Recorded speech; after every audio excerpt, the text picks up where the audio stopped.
All right. Greetings and welcome back once again. This is Amuna. I pray everybody is doing absolutely well.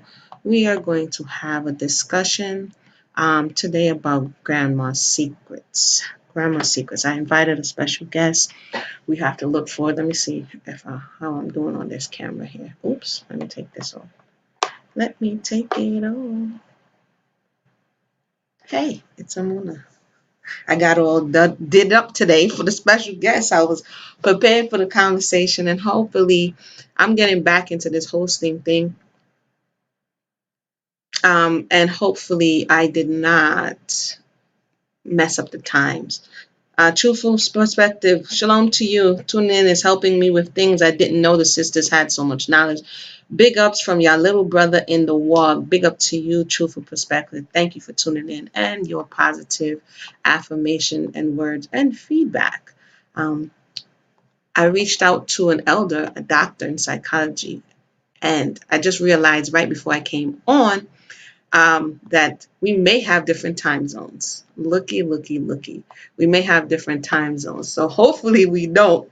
Um, because I set it for 12 p.m. But at the end, he asked me my time zone. So it may be that he's a little bit behind us in schedule. So I'm going to do a little bit of an opening and hopefully we get that worked out. I have to do the logistics, the behind, the front, the research, all of that extracurricular stuff. And so you know how that could be.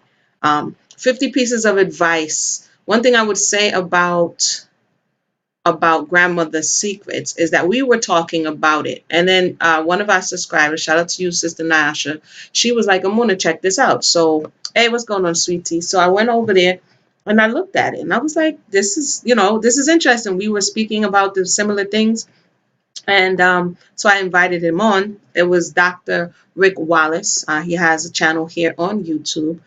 I don't want to necessarily stream what he was saying. I really wanted to look forward for him to say it, but in the interim, what I would say is that I'm going to go over 50 pieces of advice from a Black grandmother, right? And so these is people who wrote in for the advice from their grandmother, and this is very interesting because grandmothers, depending on who they are, they may not tell you the whole story, but they may tell you the moral of the story, or they may have a piece of wisdom that they pass on to you, but they don't divulge how they knew, like what happened in their life for them to understand that this was a necessity, right? So I'm gonna just go over that because I came prepared. I came prepared. I'm gonna go over that, and then we can talk about that as we go forward. Okay, so let's go over here. The light is in my face, but it's gonna be all good. 50 pieces of advice from Black grandmothers that will change your life. Again, we're talking about grandmother's secrets. You can still see me. All right, cool. We're talking about grandmother's secrets. But again, we don't know, depending on who the grandmother is, if they told you the exact story. What led them to this point? Like, for instance, one of my things that my grandmother would always say, my maternal grandmother, would be about friend and company, right? They would lead you astray. She never told me why she was so adamant about not following the crowd to do the wrong thing, but she would just drill it, drill it, drill it, drill it. It was something that was drilled in us. And I'm like, well, so, but as I grew up and later on, I come to understand that something traumatic happened to her son by following the crowd. And so this was a lesson that she was determined that would be passed on to her grandchildren, right? So I'm just going to jump down here. We're going to listen to some of the advice and see if we can see any of the things that could possibly have happened to cause them to let this be the message that they would pass down. The first one says, from both my grandmothers, I learned that family comes first and that it takes sacrifice, strength, and community to keep families together. Miss them so much. So this person is, their grandmother's telling you, don't believe the hype. It's not a bed of roses. You have to put in the work, and you have to put your family first in order to maintain that family structure and that family bond. Unlike what is being taught today, you know what I mean? Live your best life, YOLO, do what you have to do.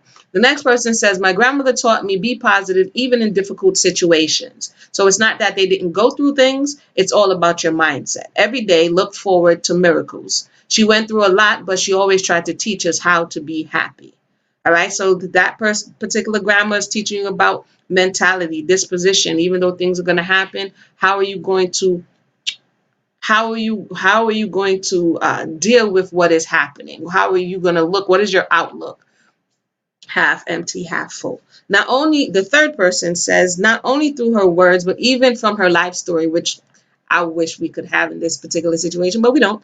I've learned from my grandma to never apologize for being who I am, never give up, and don't ever stray from the standards I have for myself for anyone. So clearly, grandma went through something. Sometimes you may get married and then you become absorbed into uh, that situation, that relationship, and your role to everybody else, that you lose who you are, right? And so she becomes just everything to everyone except for herself. So something must have went on with that grandmother. She may have had a secret. She may have divulged it. We don't know, but that's what she left, sorry, for her grandchild. Now this one says, let me see. Keep your faith in Jesus. He will see you through. Never fail to pray and give God thanks and glory for all the things he has done and still doing. So this particular grandmother was religious, right? And so that may have got her through the hard times. Again, it's not to say that grandmothers or those who came before us didn't go through hard times. It's all about that person, because they are a person. At the end of the day, they may be your grandmother, your aunt, your great aunt, your mother, but they were a person before they were any of those things, right? My grandmother taught me how to pray. She just turned 86 at the beginning of February. Although she has Alzheimer's, she still sings that that glorify God. I love her forever. And these are Black grandmothers, right? These are melanated grandmothers that their grandchildren are reflecting on. A pretty face, this is interesting. This is where we get a little bit juicy. A pretty face alone takes you nowhere. Be a woman of class and substance. Thanks, Grandma. So this person, Yana Marie, is her grandmother gave her some game. Like, hey, it's not all about your looks or your Brazilian butt lift or your contoured nose or your cat eyes or, what dress size do you wear? I'm going to put in some little stuff here and there. It's not all about what dress size do you wear or, you know, all of that type of superficial stuff. You have to have some level of substance. That's not what's being taught today in many spaces, but this is what her grandma told her. Let me see. I'm not going to read every single one of them, but there's some stuff that I wanted to get to. 8. My grandmother passed away in 2006. She taught me to stand up for what I believe in. She made me the political activist I am today. I read 4 newspapers a week, and she instilled me the will to give. Even when I don't think I can have something to give, and most of all, be grateful, I miss her every day. So this person's grandmother told her not to be silent. My point is that sometimes we act as if the women of today just popped up out of nowhere. And I continue to assert that it was the wisdom, it was the information, it was the failures, it was the successes of the generation that came before us that left us these proverbial sayings and admonished us to do things and to not do things. Right. So when people want to pretend, make believe that this generation just cropped up on its own and they just raised themselves, that's not necessarily true. This is interesting. 9, to always have your own money.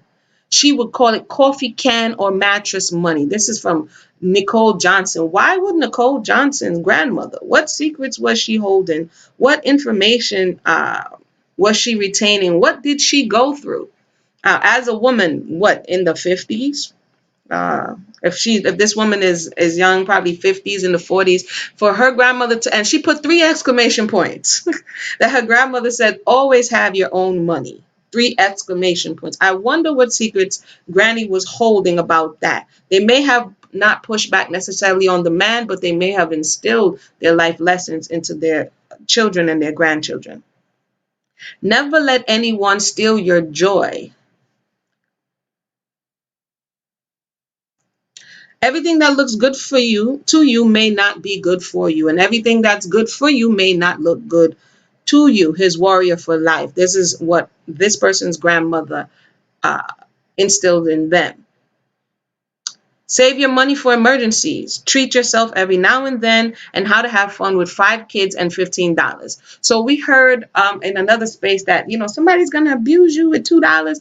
They were struggling. There was a lot of people who came from a time where they were struggling. And the grandmothers made do because of the situation. So eventually, when your children or your grandchildren can get better, they can go to get an education, they can find themselves in a better position. They're going to put more emphasis on these things to go forward and do better and be better, as opposed to settling in many cases for what they settled for. We have to be honest when we're looking back to the glory days that many like to say, and really look at what they were making do with because of the circumstance and situation, not just in the home, but in the greater society and the country at large, right? Always follow your intuition. Listen to Granny number 13.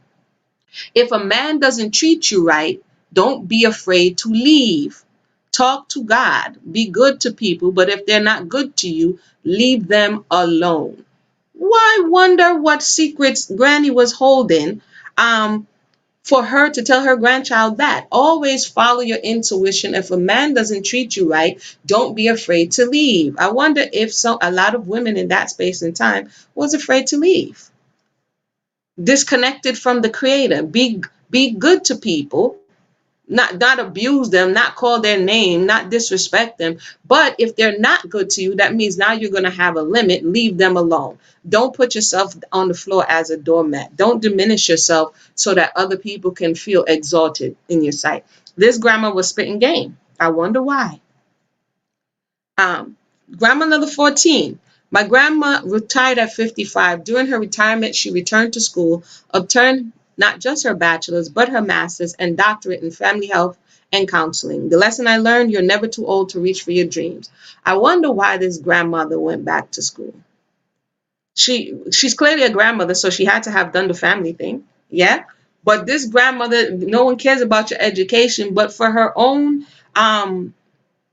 wellness or well-being or desires or goals that she had, after she done what she needed to do, she went back and got educated in a space that she can give back. Deep.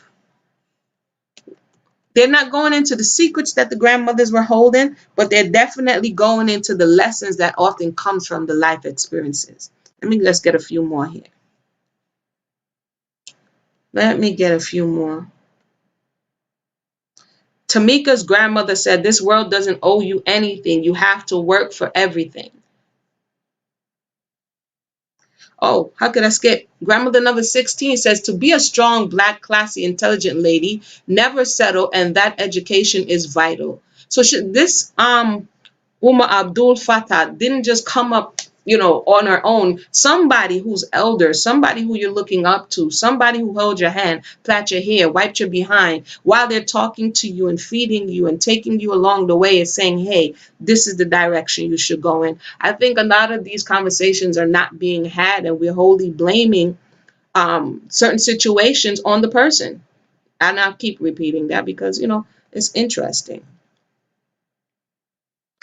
This granny said, can't have champagne taste on soda pop budget. This is a human condition, or a human disposition rather, right? That you want more than what you're willing to work for, or what you're willing to have, or work to have. And that's something that's realistic on the male part as well as the female part. This grandmother looked like she had some secrets that she didn't necessarily divulge. Never ever disrespect or look down on another woman because of her actions. You don't know her story or why she made the choices she's made. We could talk about that if Sugar of the Night was somebody's grandmother. I call her Sugar of the Night. Right. And we're learning about the secrets, right? The things that she held, the things that she experienced to become this character that we're seeing in the book. If the book didn't divulge that and we just saw her behavior, we'll be like, okay, Sugar's a little suspect. So I think this just opens up the conversation to hear what she has been holding. In the case of Celie, she's been holding that she was molested, right? She's been holding, people around her may think that, oh, you know what, she's just loose, or she's just fast, or even the father in the narrative, he lies on her, right? He says that it's some young man out there who knocked her up, when in actuality it was him. This one, Shahrazad Ali speaks about never let your right hand know what your left hand is doing. Always love the Lord with your heart. That question is what Shahrazad Ali brought up to give reason as to why one should be distrusting of the melanated woman, right? That where is that coming from, and why did that statement formulate? Let me turn up this light a little bit. I'm gonna keep reading. Hold on, let me make the screen bigger. Yeah, this light is blazing in my eye, peoples. Let me see here. Hey, greetings, CT. What's going on? We working on it. We working on it. We working on it. Hold on. And if your grandmother shared and taught you anything, drop it in the box. I'll read it out loud as well. We have some stories again that need to be told because it's giving us a skewed view of reality, right? When you don't tell the truth about what has happened. Hold on one second. Mm. It's okay to be different, even if it means being different from the whole family. I was in college, but still wanted to hang out with cousins who weren't doing much with their life. So, her particular grandmother is giving her a boost of confidence to say, hey, it's okay to stand out. Right? What did she know about that? What did she experience? Again, some of our grandparents or parents, they may be, and it could be mommy's secret. It doesn't even have to be grandma's secret. It could be mommy's secret, great grandmother's secret. I'll tell a real life story about something. I mean, I wrote it, so I can talk about that. But hold on one second.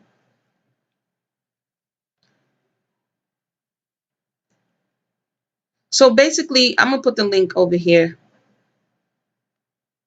Her grandmother taught her how to pray, love, cook, save money, be happy with what I have. The list is endless. Her grandmother taught her to keep moving physically, emotionally, and mentally is the key to staying young. So again, these are some of a closed mouth don't get fed. You have to speak up and tell people what you need when help is necessary. Right? So there are things going on because people are people, but feminine principle, the woman oftentimes has the capacity. My grandmother keep your mad money. Right? Because if you are, hold on, let me take this off the screen now. And sometimes people don't understand that, especially in today's space and time when it's being suggested that you uh hold on, y'all. This light is blazing in my eye. It's being suggested that you stay at home or you be in a position to wholly support the family's needs, but you're not necessarily being compensated in real time money. Okay. And so this is something that our grandmothers would have experienced, right? This is something that our grandmothers would have experienced. They would have lived through and they would have seen the ups and downs. Yes, it allows you to be present for the children and your husband in the household, but it also puts you in a compromising position. If you don't have any earned income, if you're not able to do what it is that you need to do, it makes you very vulnerable in a situation. So with that being said, I can understand the mad money because what people are going to do, part of domestic discipline as well, is what the conversation around the domestic discipline is not only just hitting, it's financial as well. So if you don't do what the husband says to do or what he wants you to do, he can withhold your allowance because you're not working, right? So you kind of reduced to that of like a teenager and he's giving you allowance. And if he wants to discipline you, then he can withhold that allowance from you.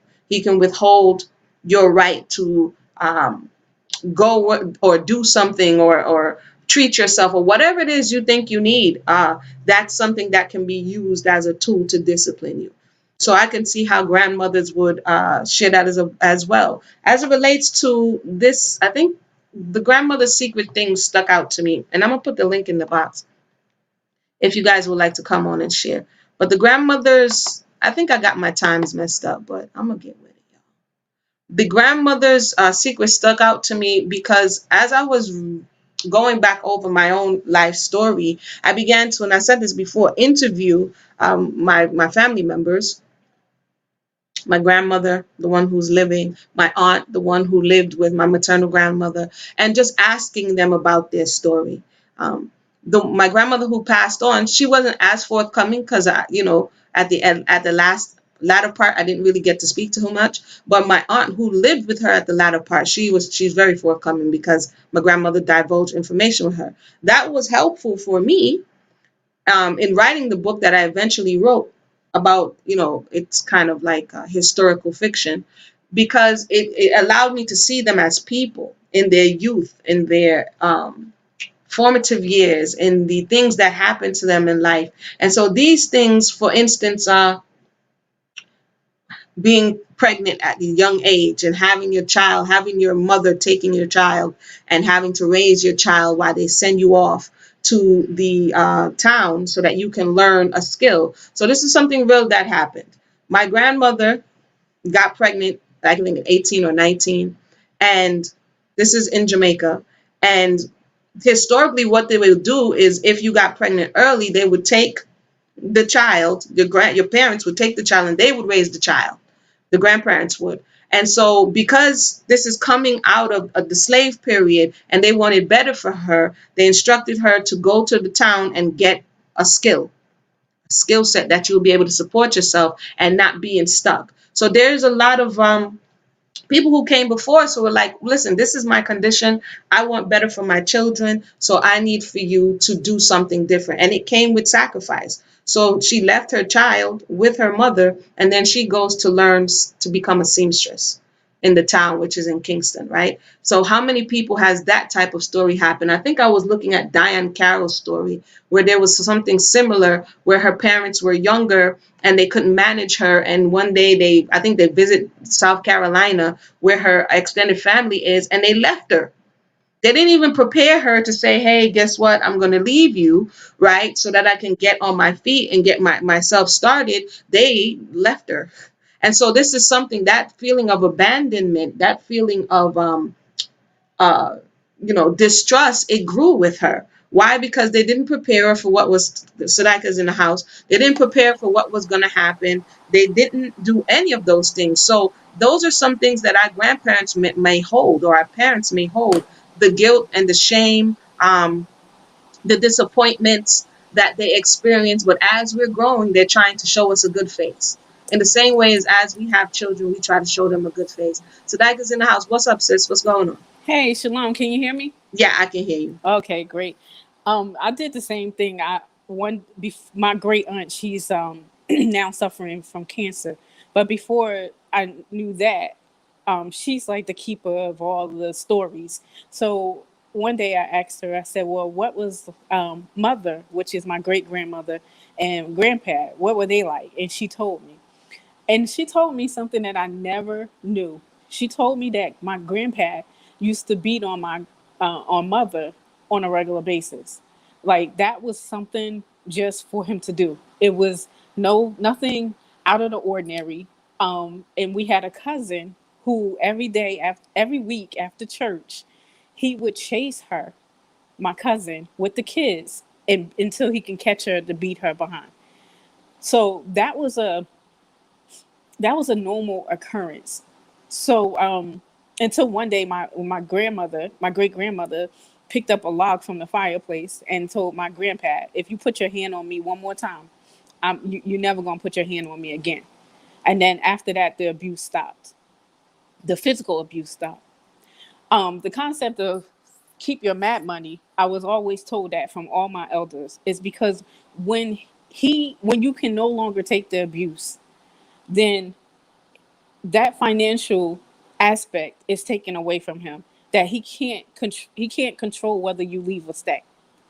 And so even in my own life, I always felt guilty about what my elders told me. And even a cousin of mine, we would talk and say, "Well, do you think we should do that? Is that lying? Should we do that?" Until one day I needed mad money, and I had spent all my mad money by putting it into the household, and I needed it to go, to run. And then I said to myself, you know what? If I did, but I had to stay in a situation because I had no finances where I had finances before, because I did listen to the elders. And then I felt guilty about listening to the elders, because you would hear men say, oh, women should not be keeping money, saving money up on their men. But when it came time for me to make a move to leave my own situation, I had gave up all my mad money. And so I remember kicking myself because I did not listen to the elders and keep hold of the information that they were giving me, um, because of the guilt that I felt from, other people saying, you really shouldn't do that. That's being dishonest to your husband.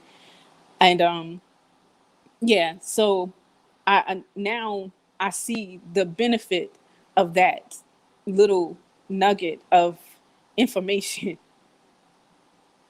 That's deep, sis. So essentially, like I started off reading these pieces of advice. They may not necessarily be giving us the full story as to why they're saying what they're saying, but they're giving us the proverb, or they're giving us the wisdom, the essence of listen. You know what I mean? I don't have to go into all Yeah. of that, but this is what you need to have. I find it fascinating that you say that you felt guilt around it. Share a little bit more about that, if you could. You know that being in the Hebrew community, the men generally tell you how submissive you're supposed to be. And if you're not submissive, then you pretty much you're not a good woman. You have to relinquish all your will. So when I had the mad money, and then I kept hearing that made me feel guilty that I was doing something wrong. And at the same time, I'm like, well, okay, if I'm supposed to relinquish everything that I have, why would my great grandmother and my grandmother and my great aunt and my mother tell me these things? But I still didn't listen to them. I didn't take that. They had my very best interest at heart. And this person that I was with, married to, could possibly not always have your very best interest at heart. And this is what we're teaching you from generation to generation on how to protect yourself. And not even just them, but my father, who was very prominent in my life, would tell me, get an education so that you can take care of yourself when you need to take care of yourself. So even I stopped doing that when I first got married, left college because I felt guilty. I'm supposed to be a housewife and this is all I'm supposed to do, and I'm supposed to submit, and I'm not supposed to have my own life in that aspect until things start happening. And then I had to go back to even what my father taught me was, where's your education? Now you can't really move around. And now the situation is happening. And where do you go? So not even just the elders, the women, the female elders, even my father taught me you need to learn how to be dependent and independent at the same time within a relationship. You need to understand that aspect of how to be and move in a relationship. And all of the information that I received because I was in a marriage, I gave that up. That's fascinating. Again, thank you for those who just joined us. We're having a conversation about grandmother secrets, and how these secrets affect our lives as we are the offspring, right? How we go forward, whether we adhere to or disregard the cautionary tales they may be giving us, or the proverbial sayings, or the dark shrouded sayings that they're telling us. And it's only, as Sadika Shin, when you get in the situation, do you be like, oh, wait, that's why they were saying what they were saying. As it regards to covering, were you around or old enough? Good day, Zamara. My apologies. Welcome to the conversation. Were you around enough to see the interaction between your grandmother and your grandfather? And if so, were you able to tell anything of what you would later learn transpire? No, no, I didn't, because they lived in South Carolina and I lived in Jersey. So, Okay. and when I did have interactions with them together, my grandfather was often just quiet and somewhere sitting on a porch. He wasn't really interactive. You know how those Mhm. older men were. They weren't really Right. interactive with the family. The Right. the mother, the main mother was very interactive, and he would be interactive as he needed to be. So I Mm. didn't really see the true dynamics of their relationship. And that's another part of it, because as we come along as grandchildren, especially, we don't see them in their youth. My grandmother used to be like, oh, you never know when they were young. So when people had young and they had their vitality and their strength, they may be a very different person than what we're witnessing in their old age. And Absolutely. as we're growing and say, no, they were never abusive, like you said, and we hear the stories, we're like, wait a minute, this person did that, Yep. right? This person behaved in that way. And oftentimes, if the grandmother or the woman didn't, or your mother didn't want to reveal that or show that side of them, um, then they would just keep it to themselves. Or it would be, hush hush, where people who were around know about it, but they don't really speak about it much. Exactly. Glad to see you. Glad to see you. So anything else you want to share on this topic, sis? I mean, it even, like I said, it goes from generation to generation because even my great grandparents, then my grandmother, I heard her story because my grandfather, he died when I was born. So they tell me, oh, my mother and the rest of them say, oh yeah, we loved him. Some of his children say, well, I wasn't a big fan of his, and some of the children Mm, say, well, he was the best, and but he treated them well. But when it came to my grandmother, um, he didn't treat her very well. So she right. would tell me, I would have to go to court to fight with him and have black eyes standing in the courtroom and the judges trying doing restraining orders. And I would have never guessed that my Wow. grandmother had to go through that. Cause she would tell me when I was like little, if a man ever puts his hands on you, make sure he never gets back up. And I'm like, why is she telling me that? And I'm seven See? years old. Right. What is that? And so when I found myself in a situation like that, I thought the thought that came to my mind was, my grandmother said, he put his hands on you, make sure he doesn't get back up. And so that was the thought that came to me in an instant. Hmm. And I said to myself, then I had to count the cost.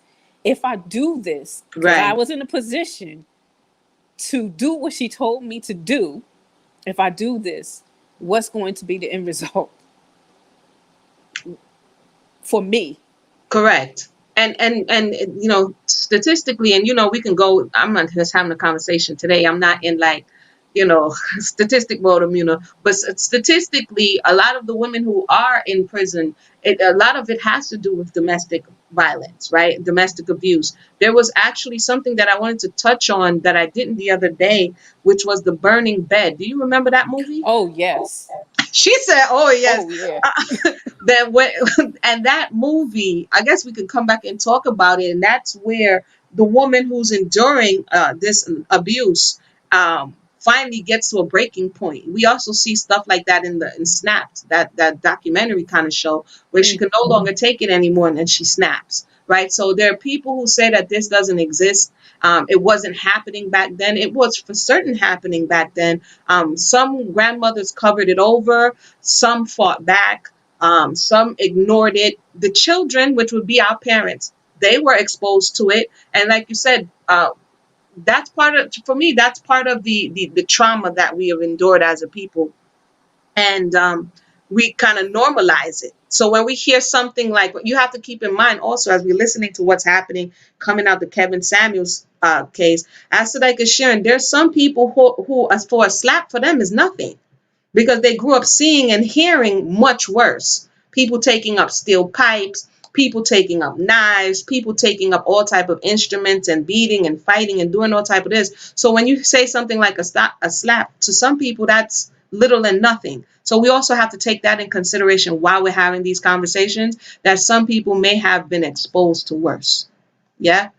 I mean, absolutely. a truthful perspective says, I'll put that up there again, I would want my sister or mom to have mad money, so it makes sense for a wife to have it. Narcissists want your guard down or no safety net. And I would have to agree with that. They want your guard down and no safety net, right? So that's why you don't need an education. That's why you don't need to be able to move around. That's why you don't need to be in contact with family and community. That's why the only person you need is them, because once they isolate you, then they can work on you and begin to consume you. Uh, And this is what is emotionally abusive. There's some people who will stay in the realm of emotional abuse, but then there are other people who begin in the realm of emotional abuse and move over to domestic abuse. When that's not working, when they want something a little stronger, then they move into the realm of trying to hit you. And that's what, did you hear that conversation, sis, about a slap being a viable option? Sister, you know I watch you. Of course. Me and Mariana was talking about that this weekend. Right. What's your Yes, so thoughts on that? my thoughts is that Kevin Samuels is he's starting a fire, and it's going to start to become uncontrollable because there's already I've been in this truth for 20 almost 30 years. Mm-hmm. I've seen it. I've seen women being abused in this truth, and under the guise of the scriptures and the Most High, Right. feeling that they. So what he's doing, especially in that type of setting, is starting a fire, and that fire is going to grow, where women are especially melanated women, are already not protected very well by their own men. Right. So now We can, I mean, Poison Kate. I mean, case in point, what we're seeing right now, right, right? Even exactly. in virtual spaces, it's like, throw in the fire. I'm like, what in the world? Go ahead. Exactly. Exactly. So that causes problems, and that causes more trauma in an already fragile community with an Mm, already fragile people. And yeah, so it will never heal with things like that. It's always constantly, because I remember Amore said, he was like, our people gravitate to the worst of the things. mm-hmm, They never gravitate to the things that'll bring good about the community. And we just don't. That's innate in our nature. We just don't gravitate to the stuff that would help the healing process. We gravitate to the stuff that you that telling me? your soul economics. We don't gravitate to the stuff that will we gravitate to the stuff that speaks to our pain and our hurt Correct. and our trauma, and we say, see, it's valid, it's Right. valid. And it's like, no, okay, let's move past that point. Now you did feel that pain, that did happen to you, so Right. now where's the growing process, where's the healing process, so we can move together. And what Kevin Samuel does is he divides especially melanated people even further. And that's Satan's job, is to keep the Hebrew woman or the melanated woman and the melanated man as separated as possible, because you can't build a nation if you're separated. If you're that splintered, and that's one of my contentions, is that people are saying, oh, he's saying truth. You have to look at what the spirit behind what is being said and the effects it's having, right? Exactly. If somebody says, I'm healing you, but you got sicker and more sicker, then you're like, wait a minute. You know what I mean? I Exactly. thought this medicine was supposed to make me feel better. So if he's saying that he's giving you a dose of medicine, a dose of truth, and not just him, many other people, Many. um, uh, and you're looking and like, wait a minute, okay, you don't even want to be next to women. Okay, now you hate everything about women and you hate everything about men. We're going in the wrong direction. Yes, Burgundy Blue, exactly. shout out to you. Thank you for stopping by.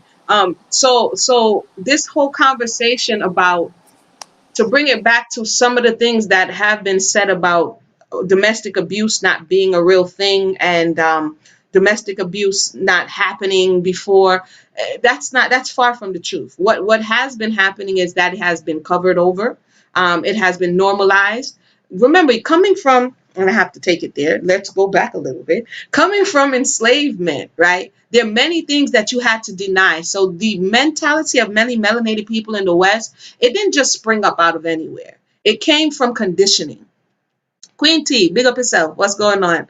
It came from conditioning, right? We were conditioned to ignore the reality, we ignore the pain, ignore the hurt, ignore the we were conditioned because it's survival. It's how we survived, right? So we had to normalize certain things because it happened so much that to stop every minute and to try to deal with it while you still had massa on your back, it just wasn't going to happen. So as we came along, we learned to employ that maladaptive reasoning to everything that we do. What generation, if we could for an instant, because I'm going over U.S. history right now in the little courses I'm taking, right? And where in U.S. history, let's say from 1865 to present, did melanated people really have a time to say, you know what? Let me take a minute to go back and fix some stuff. Usually you have danger, so you're in flight or flight mode. And then after you come out that mode, you have a spot. What point in that history, in over the last 100+ years, did you get an opportunity to say, hey, now I can deal with that trauma I had? Now I can deal with all of those other issues. If we didn't collectively have that space, we just kept transferring it from generation to generation. And each time it's warping into something else and something else until we're here. Um, so that's my thought on why and how we are reacting oftentimes the way we are to what we're seeing. Right, we're very reactionary to what, like I just said, it's we're still stuck on somebody validating our experience because we've been invalidated for so long. The fact that and somebody's been gaslit, you've been gaslit all these years, just somebody admitting that it's happening, we feel like it's a win.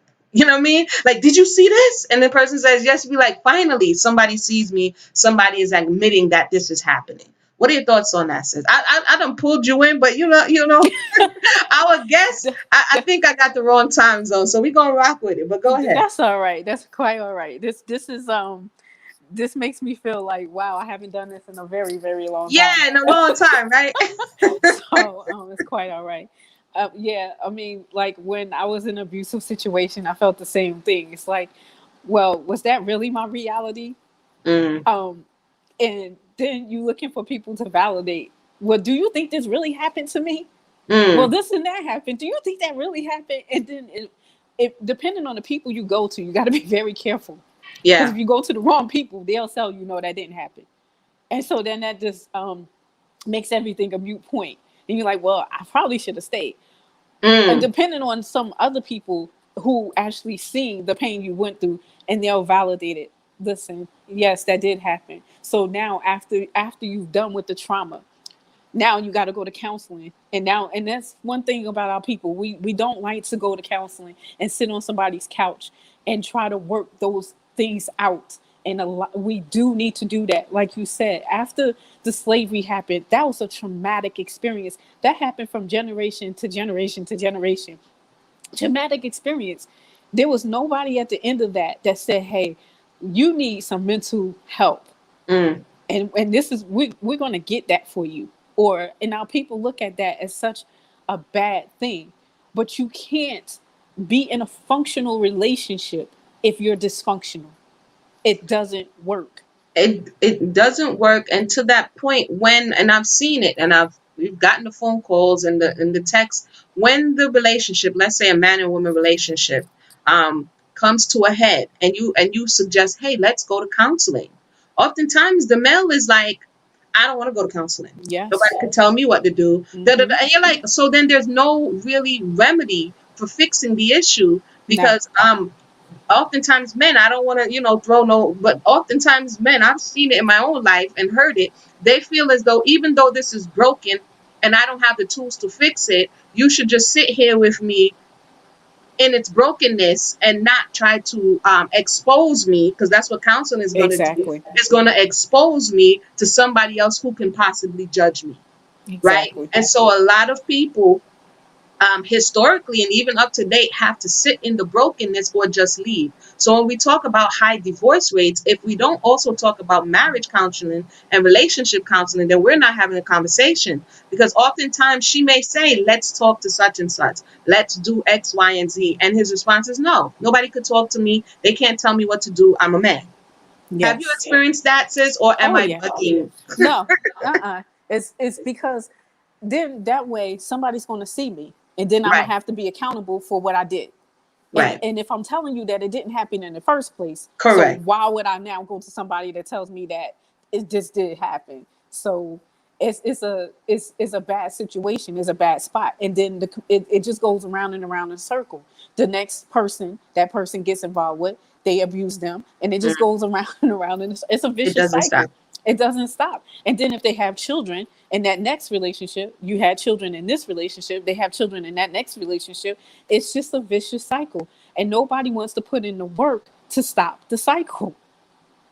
Because if I do that, people are going to see me. And if a man is in a moral position where he's a leader, then now everybody's going to see me.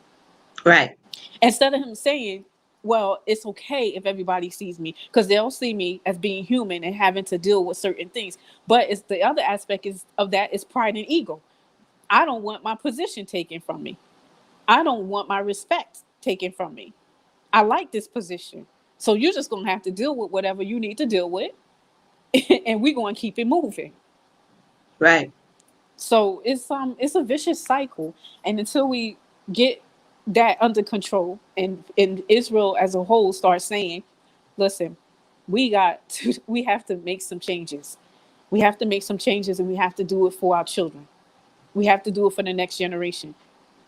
I agree. We definitely have to do it for the next generation. For those who have just joined us, we're talking about grandma's secrets. If your grandmother gave you any wisdom, if she gave you any proverbs, anything that still rings in your head today, but she never really told you why, just drop the proverbial saying in the box. We'll read it aloud because, again, as we were speaking from the top of the hour, there's a lot of stuff that has happened in the past that we don't necessarily have access to that information, right? And when we do, what it does is, because right now for me, we get to romanticize the past, right? Because we get to, put our artistic expression on it and make it become what it is or what we want it to be. But when we get the facts or when we get the perspective from their mouths, we're forced to put that information into the narrative, right? We're forced to look at it for what it is versus what we want it to be. In my own experience, when my mother says, call your aunt because she has like this photographic memory. I'm like, yo, she's old. She's almost, she's 60 plus, but her memory, bruh. She remembers dates. She remembers the exact location when she was 6. I'm like, yo, how are you doing this? Anyway, so needless to say, she's extremely accurate. And the things she was telling me, I'm like, okay, this is making sense. Because what I used it for personally is I used it to I looked at my situation and I'm like, something is wrong. Most High help me, right? I'm like, something is wrong, right? There's a cycle. There's something that I'm seeing repeated in different family members in my own experience. And so I'm like, yo, I got to retrace my steps and I have to retrace their steps to a certain degree. So I interview my mother and I interview my father and I interview my grandmother. And then I'm starting to put together, because what we have to understand, and I say this about when the Torah talks about revisiting the iniquities to the 3rd and 4th generation, this, what people call karma, this energy that returns, it's real. And if whatever happened, whatever the offense is, if it's on the good side, whatever the positive deed is, it's going to come back. Right. And so we, the people, may be born into a time. So, for instance, from what I heard from what Sadaika was saying, is that her grandfather, right, what she didn't know was that he was abusive to her grandmother. Sadaika, you still there, sis? Yes, I just put Okay. myself on mute. No problem. But what I heard when you were talking is a dot that was connected, because somewhere along the lineage, that energy was evoked into the experience of your family line. Mm-hmm. Down the line, you experienced your grandmother's position. Yeah. You understand what I'm saying? I know. And so that connects the dots. Sometimes when I say that to people, they're like, what? And I'm like, no, if we're really going to be honest and open about what we're looking at and understand how energy comes back again, Yes. how we get to move through it to the other side, we have to learn their story. Yep. We have to a certain degree, uncover their secrets. One of the issues I find is that when we're going by the Bible and we're going by Torah, it says, don't shine a light. It says, honor your mother and father, right?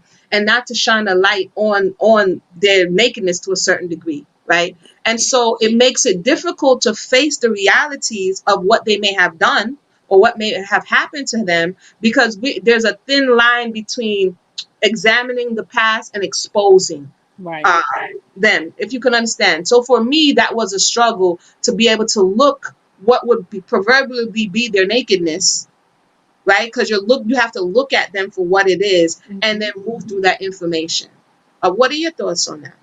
I agree, because when you look at your parents, your grandparents, your great grandparents, they have a higher, you respect them well, in our generation, I don't know about Right. these new generations, you respect them to the utmost. You Right. don't question them. You listen to Right. them. You might not agree with them, but you will never talk back to them.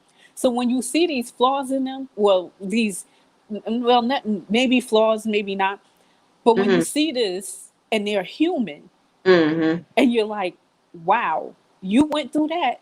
Mhm. You never told me that, because we need to cover this up. we Mm. we don't need everybody, and that was always my thing. That's the biggest pet peeve to me, is to a certain extent, whatever goes on in this house stays in this house. And that to me is a major cover up. And the reason why Mhm. I say that, to a certain extent, the reason why I say that, because that can cover up so many sins in that Right. household where nobody knows what that is. And that can cover up so much abuse and so much dysfunction when nobody else knows what that is. But Hmm. when we function as a community according to Torah, that was never the case. Whatever goes on in Abraham's house, and if it's foul and the rest of the nation doesn't address it, that's a problem for the whole That's community. correct. That's The correct. father will chastise the whole community. That's correct. So that disturbs me more than anything. And that has covered up a multitude of things that has allowed things to fester in the community that has gone unchecked for so long. I And agree. and then you talked about slavery. When you suffer trauma year after year, day after day, generation after generation, that changes DNA in Yep. people, especially when that woman is pregnant and she gets to Yes. see her husband tortured, or she got pregnant from a violent rape by the white man. That does something to a person's body, psyche, spiritual. Everything gets affected. That energy gets affected. It gets carried on to the baby, and that baby carries that on. And people don't get it, but energy always, it never dies. No, it doesn't. It always just keeps moving until you change it in some way, shape, or form. So though all of that trauma, that even that your great great great great grandmother or great great great grandfather suffered, you still have that in you. Epigenetically. Epigenetically, you have Epigenetically, that. it's still within you. Um, Epigenetically, it's still within you. Sorry, continue now, and then I'll follow my No, thought. Go no, ahead. no. I'm finished. Yes, No, no, and that and because that's and exactly where I was getting to. and to Yes. that point, I wanted to come on here and show um the thing that has everybody yesterday in an uproar, where the melanated man is doing a slavery photo shoot with the European woman. I don't know if you saw that, right? No. I didn't see. Okay, let me pull it up, because my comment on one of the content creators' site was that this could possibly be epigenetics, and Oh yeah, somebody I did see it. responded like, "Are you joking?" I'm like, "No." If we understand, as Sadeka just shared, like, look, study, or not even just study, just begin to look at epigenetics, begin to look at the markers on your genes. It's on top of your genes, the markers that either turn on and off, how you deal with certain stresses, how you deal with certain situations are passed on. Concerning the mother in the womb, I had done a conversation before that. Yeah, thumbs up the video, thank you. I'm gonna have to make Queen T uh, um I'm gonna have to make some people what do you call it? What do you call the with the wrenchy thing? No worry, I'm not gonna come through. I'm put on some wrench. But what I covered before one time is that when your grandmother, basically, we were in our grandmother's womb. In this sense, a mod. Thank you, Queen T, a moderator. Sweet Tea, Queen T. We're gonna make some moderators. But everybody's decent in the audience, so it's good. But what we when our mother was forming in our grandmother's womb, the all of the eggs, the cellular form of the eggs that would become one of which who we are, was already in the womb, because the woman is born with all of her eggs, yeah, that she will have for her lifetime. So in a certain form, we were experiencing what our mother was experiencing in vitro and our grandmother was experiencing manifested. So when it says that this information, and that's scientific, when it says that this information is passed down, literally, we are there while some of this information is being encoded in us. So when we materialize, the way we react to certain things, it's based on what was already written aforetime. It's very important to understand this as we go forward. Yeah, the slavery pictures photo shoot. So let me pull up the slavery picture photo shoot so we could have a little it's not funny, y'all, but it's crazy. Let me see. It was the engagement photo shoot. The people them is going wild. The internet is going crazy off of this right here. Yeah. Let me share my screen. Hold You on a can't be second. your best again today. No, I could be my best because I'm in the house. Yesterday, I was outside and the internet was doing the most. It was an unruly child, the internet was yesterday. It wouldn't let me be great, sis. I was Oh yeah, like, you that's know what? it. You Forget would like this. to I be got great. other things to do. Internet was doing the most. Okay, let's get this. Yeah, the internet goes crazy off of this. Here it is. And this is the internet goes off over interracial couples slavery themed pre-wedding photo shoot, right? They are doing the Wow. most, Regin. So this is one of the pictures. Let me see. Where homeboy is out in the field, the Django Unchained, right? The photographer is in the bush. He got entire shackles on his arms. Wow. I wish I could make it bigger. She got on the little antebellum maiden outfit, and she's really serious about this. There's questions we have. Whose idea was this? Here's another one when he's doing the one knee proposal while he has on the chains. Okay, and this is another one. He got the chains off now, She said he's and free. yeah, she has set him free, give us free. And on the caption it said 1842. Days passed and everything changed. Our love got stronger and stronger. He was no longer a slave. He was part of the family. Wow, that's deep. Who's making all this noise here? Oh, where's that sound? Oh, here's the sound. Okay, where's the sound coming from? I'm sorry, y'all. I don't know where the sound is coming from. Yeah. So essentially, that is what has the people in an uproar. And I'm saying I was going to do another video about it. There is something else going on here. Let me see if we can see all the pictures. There's something else going on here beyond what we're seeing. And that's to the epigenetics of the conversation. And hold on, let me stop the screen and then share the screen again. That somebody, he may be inclined. We don't know who his grandparents were. That he's inclined. Some people are offended and other people may not see anything wrong with it, right? He was inclined to do this photo shoot. And he saw clearly nothing wrong with it. Clearly. Exactly. So we That have to look at that psychology, like why for him you're offended, but there were plenty of melanated men who ran off with European women and married them. So this is the pictures from uh the original pictures.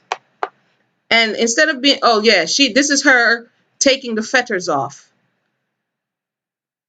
I don't know. I think I watched too much 90 Day Fiance. He looked like somebody trying to get some paper. She's like, yo, you want to take some photo shoot? He's like, whatever it takes. I don't really care. I mean, she has to have something over this brother. You know what I mean? For him to be like, I don't care what you do, bro. Just let me get these papers. I don't know. And this is the kissing of the hand photo. Um, and this is where we at with the conversation. Now, I don't know. I guess I've done too much slavery research to really be overreactive on this one here. What are your thoughts on that, sis? I think I don't know. That's crazy. And the white woman saved him, freed him from his captivity. Um, that speaks volumes because you see a lot of, and it's unfortunate, but and it's sad that we always talk about how did our men get into a position of power, and the black women they've been with, they either leave them or they no longer find them desirable. And this is some type of honor to show that they made it. And that kind of reminds me of that. This is some kind of honor to show that I made it, and I have some type of freedom over my other people. Right. It's just crazy. It, it's to me it's another form of self hate. If I don't have to deal with my own people, then I can find some comfort in knowing that I'm higher than them, right? Because now I'm in a position where I can marry their I'm in the women. house. I'm in Yeah, the I'm in the house now. house. Yeah, I'm That's in the it. house. The house Right. Negro. And Exactly. that was definitely a thing. Woman of Yah, listen up. Tell me, shoot me over or drop it in the box. She says, from what I understand, he's Dominican. I told you this was giving me 90-day vibes. I'm telling you, the minute I seen it, I was like, this is giving me 90-day vibes. But um, so if you have that information, drop it in the box for me, because that's what it's giving me. It's giving me somebody who's disconnected from the reality. It could be one of two things. Like Sadika is saying, it's somebody who's like, forget y'all, I'm in the house now. Or somebody who's not necessarily connected to the actual experience. So it's not as off-putting to him as it may be to others, right? So there's definitely something psychological going on, but I don't know why it's giving me 90-day vibes. But that's because the look on his face is like, whatever you say. You know what I mean? All right, thanks, sis. You're welcome. Um, Sweet Tea says, not sure if this is totally relevant, but I'm thinking of the book, which I have not read yet. The Man Not. I haven't read that yet. You know, I'm gonna have to go look that up look that up. I haven't read that as yet, sis. I hope they got an audio version. Right now, we're on the audio version. For those who just joined us, we are on the audio version of The Color Purple. It it is interesting. What are your thoughts on that, sis? Do you see any correlation to some of the things that were illustrated in the book and what we're experiencing now? Actually, I haven't really been following that one. Okay. So you just put me on the spot, sister. My bad. My bad. I thought you was up for it. No, Let me it's drop my the scene. intentions to go back. The Color Purple has been interesting. Let's see here. Queen T says, do you feel Black Americans have a different experience from the Black diaspora? I would say, based on my study, I think the difference is the way in which the slavery played out. Both spaces had enslavement, but there was a different degree of stripping away of cultural norms that happened in the mainland. That's what we're going to call it, because the Caribbean was an extension of the mainland, right? So where they were outnumbered in the Caribbean because there were more enslaved bodies than they were Europeans, right? A lot of them in those spaces were absentee landlords, so they would come and go. Here, it was more of an integration of the enslaved and the slave master, which made the experience very different. You understand? And I think that's the difference. It's the same. If you're going to talk about English colonies, it was the same people who were in the Caribbean that were here. And as a matter of fact, they used to move bodies between the Caribbean and the mainland, right? But the way in which they went about managing the enterprise is what changed the experience. So people were in chains, people were subjugated, but oftentimes you didn't have to live up and under the master in the same way that you lived up and under the master in this space.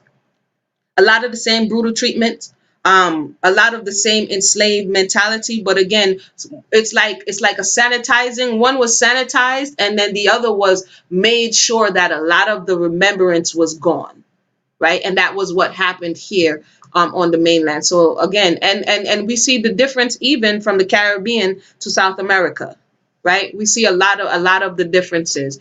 I think it's just the proximity to the slave master that happened here that really changed the experience. Hey, John, welcome. Uh, yeah. So that's a good question. I think it's something to look at as we went along in that conversation. I actually have the book in the room that talks about the resistance. What happened was, to show that point, a lot of times they would season you and then bring you here. That's what they call seasoning the slaves. They would season the melanated bodies and then bring them here to the continent, to North America. And what happened was, because the ones in the Caribbean, especially coming from Jamaica, were not as broken, to say, as the ones that were here, there was a time when they stopped letting, and we have Tara, welcome into the conversation. There was a time when they stopped letting melanated people come from the Caribbean to America because they kept coming and causing uprisings. So a lot of the slave uprisings that was happening here on the mainland, a lot of the people were coming from the Caribbean, or information was coming from the Caribbean. So there was a time and space where they actually stopped. They said no more slaves from over there, right? Because it was a process. You come from the continent, they drop you to the Caribbean, and then they bring you, oftentimes, and they bring you here. So it's a whole history. It's a lot that went down, and I think it's important for us to understand the nuances and the way in which they tried to separate us when in reality we are one and the same. Tara, welcome to the conversation. Okay. I'm Queen T. Oh, Queen T! Hey. What's going on? It's good to finally see you. I got a little feedback, so I'm not gonna stay long. I don't normally do this. I'm not a camera girl, but I've just always been, I guess, asking that question because my husband and I just went to the Bahamas. And our tolerance, I feel, is a lot less than others.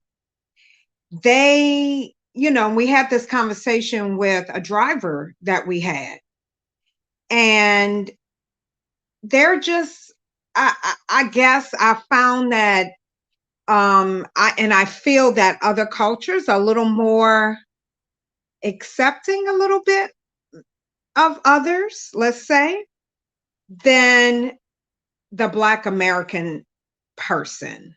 Does that make sense? I know I'm kind of When stumbling. you say others, what do you mean? If you can clarify for me. Caucasian people. Oh. Yeah. And so we were sharing our experience at home, just with the police thing, just the treatment, the Karens, the Beckys, the this, the that, all of these things. But, when we were talking to him, he said, they have their struggles, whatever.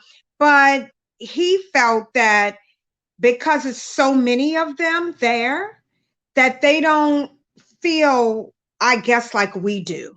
Right. And that I understand that part. And that's what I was saying. It goes to the way the society was structured. Like the Caribbean was the outpost.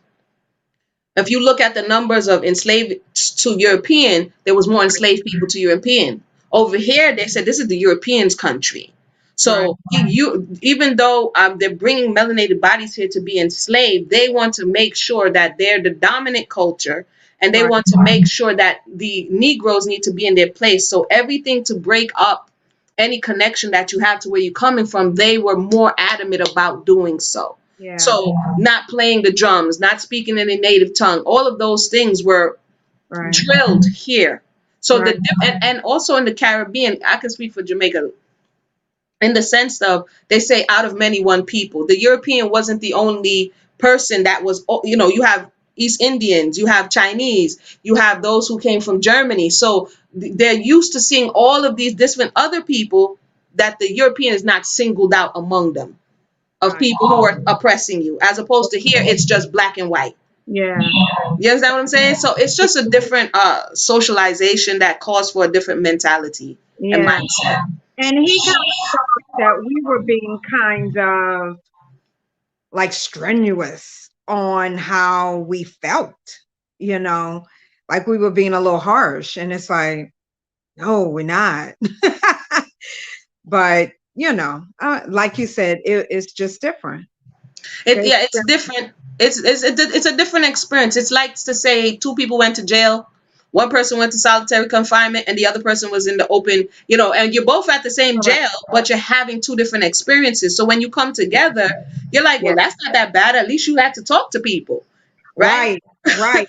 That's Right. how it And so, was. but that's Exactly. kind of the conversation that we're having. We're in the same place, but Yeah. we're having two different experiences. Yeah. And, and I think we need to all get to a point where we respect each other's experiences because they were just different. And I'm gonna just flip back to just the topic and then I'm gone. Um, with the secrets, I have my mom's side of the family, and I could speak more on them because I was closer to them growing up. And I mean, the secrets were ridiculous, and I love my grandmother, or I loved her. She's deceased now, and my whole family was very close to them.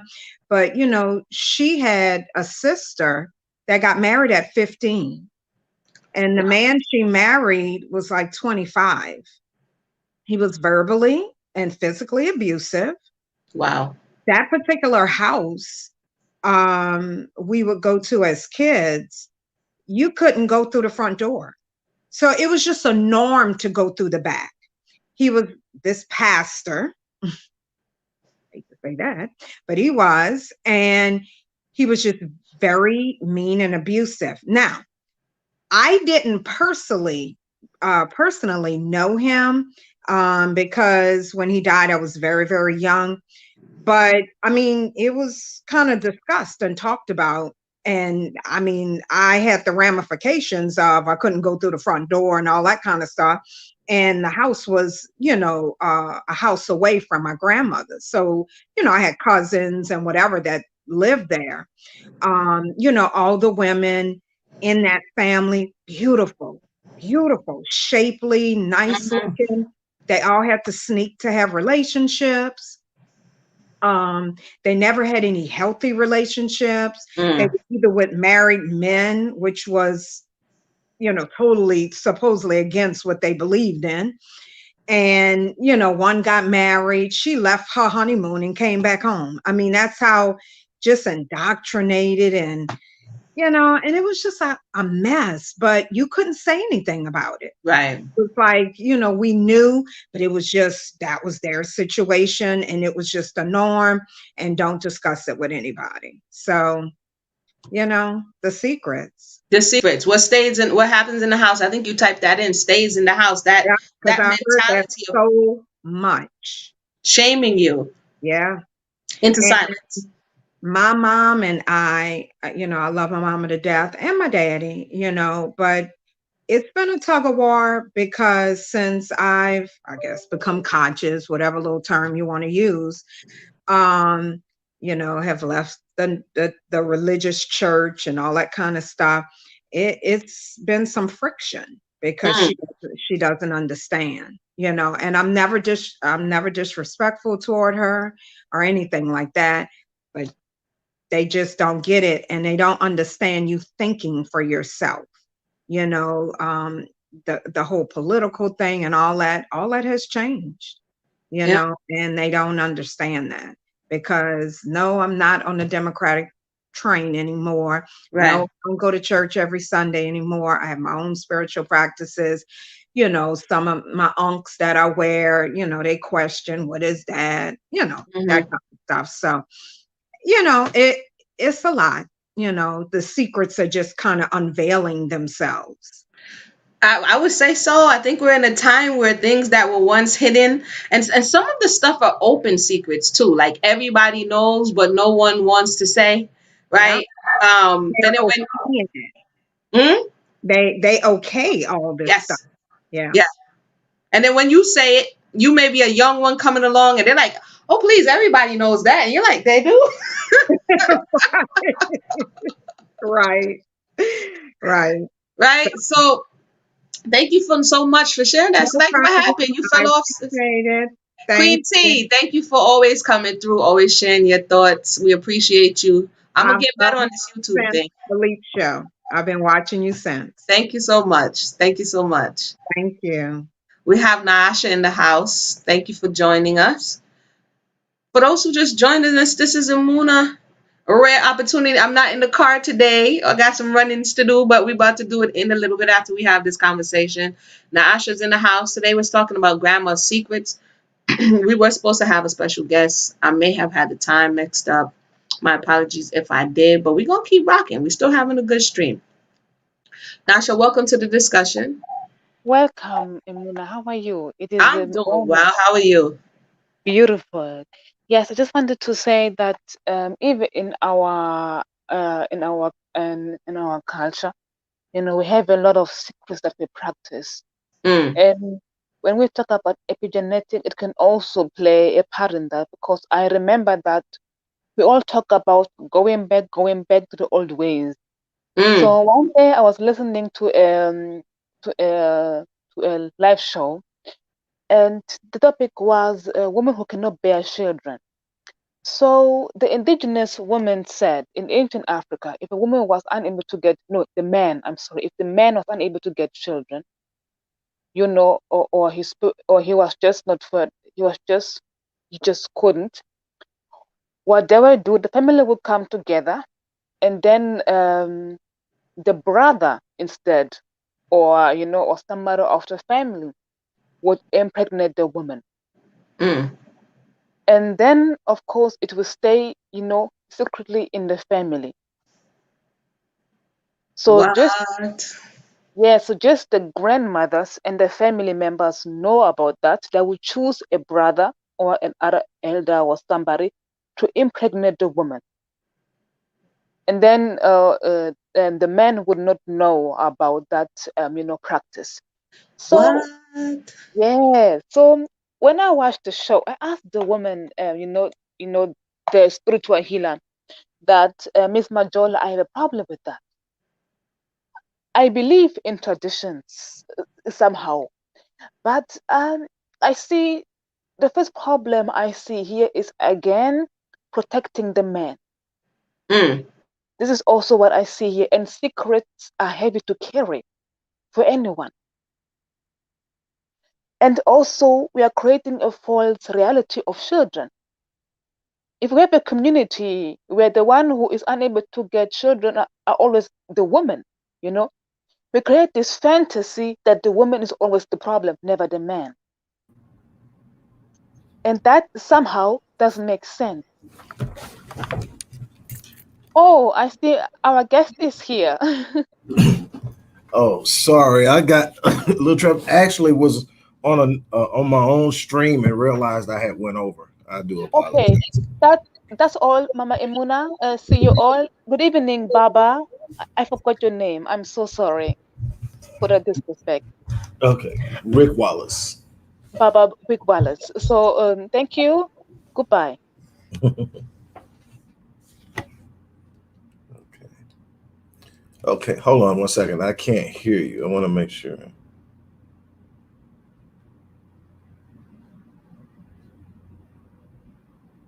Hmm. Can you hear me? For whatever reason, I can't hear you. Let me make sure that. Let me see.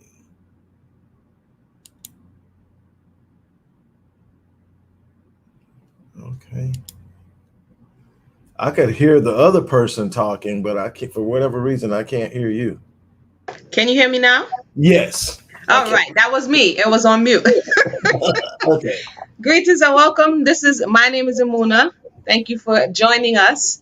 We were just opening up the conversation, so I want to introduce you to the crowd, to the family. This is Dr. Rick Wallace. I saw his video on Grandma's Secrets. I want him to tell you guys a little bit about himself, and then you can take us into your thought process on Grandma's Secrets and how it's affecting our reality today.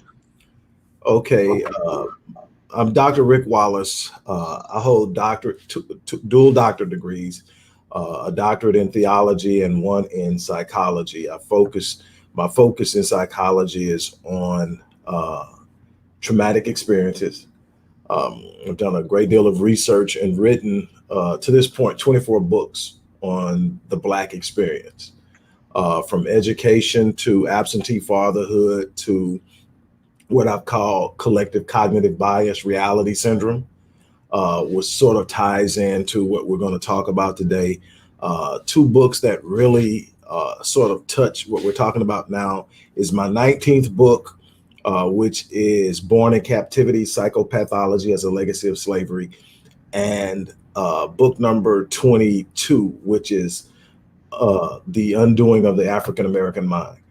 And basically, when I did the video about Grandma's Secrets, it was in response to a meme I saw that simply said, if Black men who keep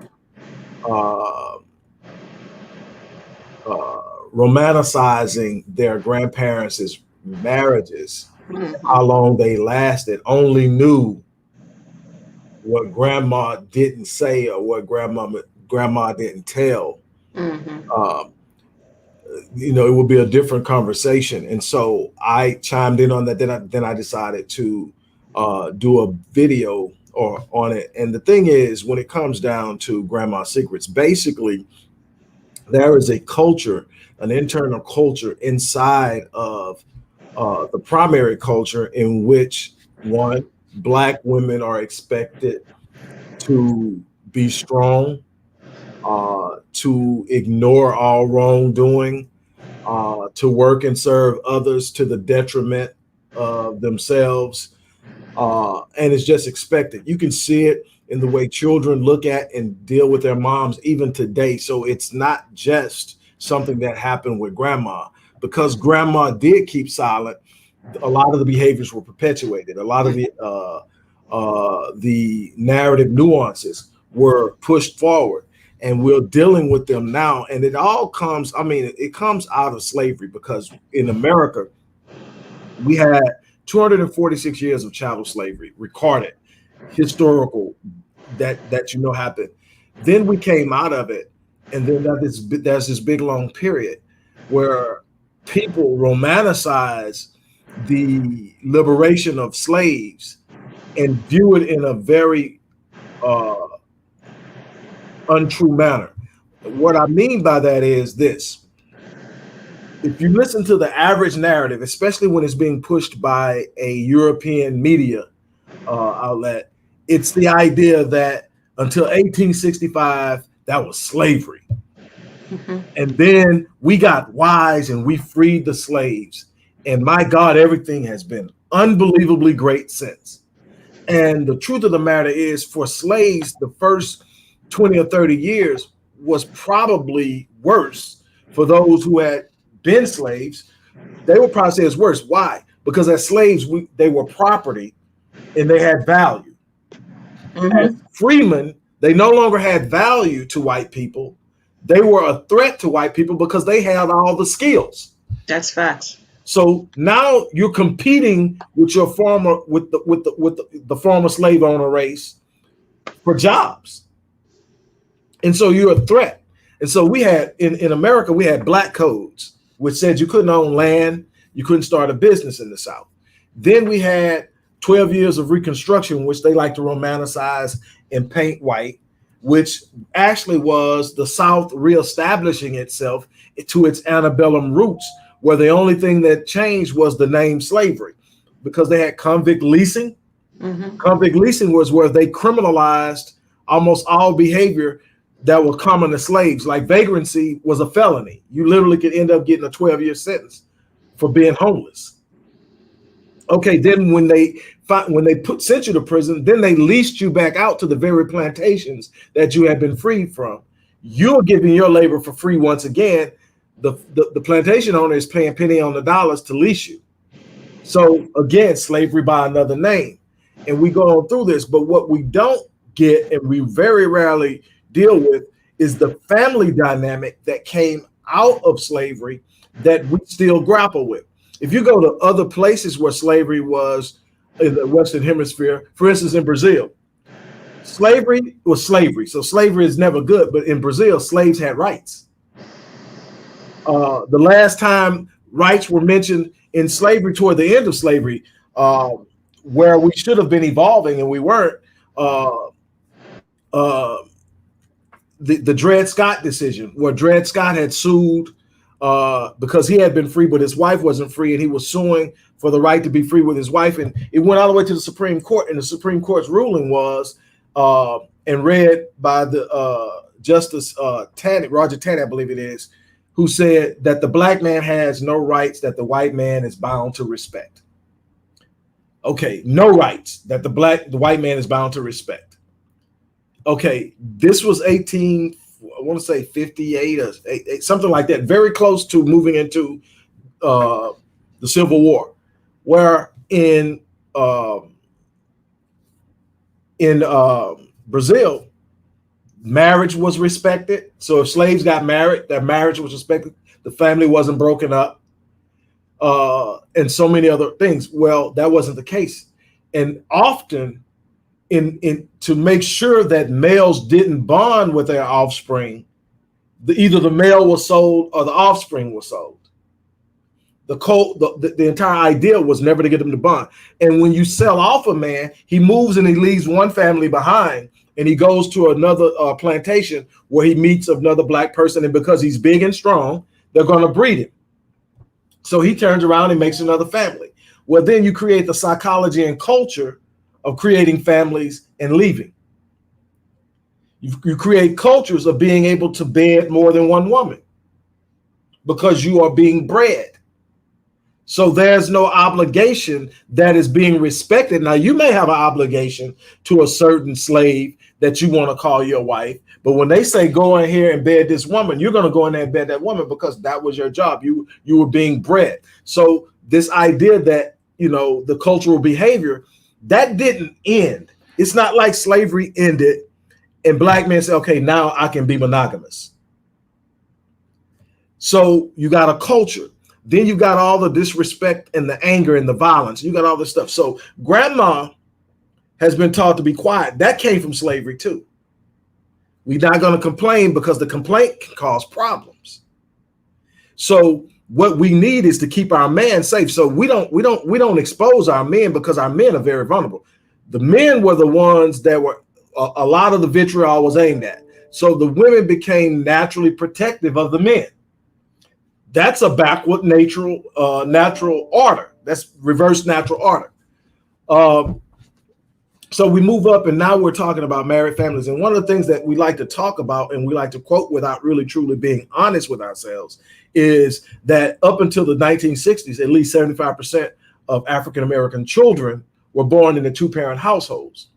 And we leave that automatic postulation or automatic assumption that they were born into healthy two-parent households, that it was love in the house, that it wasn't negative energy, that it wasn't violence. And the truth of the matter is, many instances, grandma wasn't saying that grandpa is molesting the children. Grandma wasn't saying grandpa is sneaking out and grandpa has two other families outside of this house. Grandma wasn't saying that when y'all go to bed, grandpa beats me. Now, the thing is, even though grandma didn't say it, the reality was there. The energy was there. The negative energy that comes from those negative experiences is now being pushed into the area and the environment of the children. You cannot go through what grandma went through and be healthy. And if you're not healthy, you can't produce a healthy environment. Just because you were quiet about it didn't change the outcome. Why? Because you're sitting there now, and even though you're trying to hide it, you're taking a part of you that's no longer there, and you're taking what's left and trying to do what a hold of you needs done. There's a part of you missing because your heart is broken. There's a part of you missing because you know he's hurting your babies. There's a part of you missing knowing that he might not come home for another week because he's over there entertaining his other woman. And then after that, he might have to stop by the other woman before he comes back home. You're at a point now you can't even be truly sure that you're actually the primary wife. And so all of this is going on and you're trying to raise children. They're wondering why you're edgy. They're wondering why you're snappy. They're wondering why when they reach out for the affection that you should be so ably and willingly given, because that's how you're built. that you don't have it to give. And so what we have is now the fallout from grandma, where not only are we at a point where only 25% of Black children in America are born into two-parent households, we're in a situation where Black women don't trust Black men because grandma didn't tell. Now I dealt with a client the other day that dealt with some things. You got kids now that are finding out in their adulthood who daddy really was. And now we got trauma. Why? Because that's traumatic. The man you thought dad wasn't. Now you're starting to understand a lot of why mom was the way mom was. But now you've got to come to grasp with this person who's totally not the person you thought they were. And now you need counseling. Probably not going to get it though. And now we're procreating without the institution of marriage and connectiveness that's required. In order to really truly raise a child in a wholesome environment, you need masculine energy and feminine energy merged together, working as one, because there are certain things I'm built to do that my wife is not built to do. Same thing, there's certain things she's built to do that I'm not built to do. The idea that I can do what a woman can as good as a woman is foolish. And the idea that a woman can do what a man can as good as a man is foolish. But we have at least 75% in the US attempting it. Co-parenting a child, no matter how involved the father isn't the same as having his energy in the home. So then, how did we get here? We got here because we kept hiding what we needed to be dealing with. We never dealt with the elephant in the room. We never sat down and said, we can't allow this. Matter of fact, not only was grandma keeping secrets, grandma would go to pastor and pastor would say, we can't expose him. We can't put him out there. And then that was his thing, especially grandma and great grandma, depending on how old you are. You know, if you're my age, I was reared by my great grandparents. My great grandfather was born in 1909. So I can go way back, and I dealt in an environment that the average person my age didn't, because I was living with my great grandparents. So I was letting you, because you was doing it. So Okay. I'm just over here like, yeah. But what do you think were the real concerns that they had for holding the male or whomever accountable? And because it had to be some impetus for her to say, you know what, you're right, I cannot reveal this. What were some of those real world consequences that will come from outing the man? First and foremost, if we go back far enough, grandpa was the sole provider.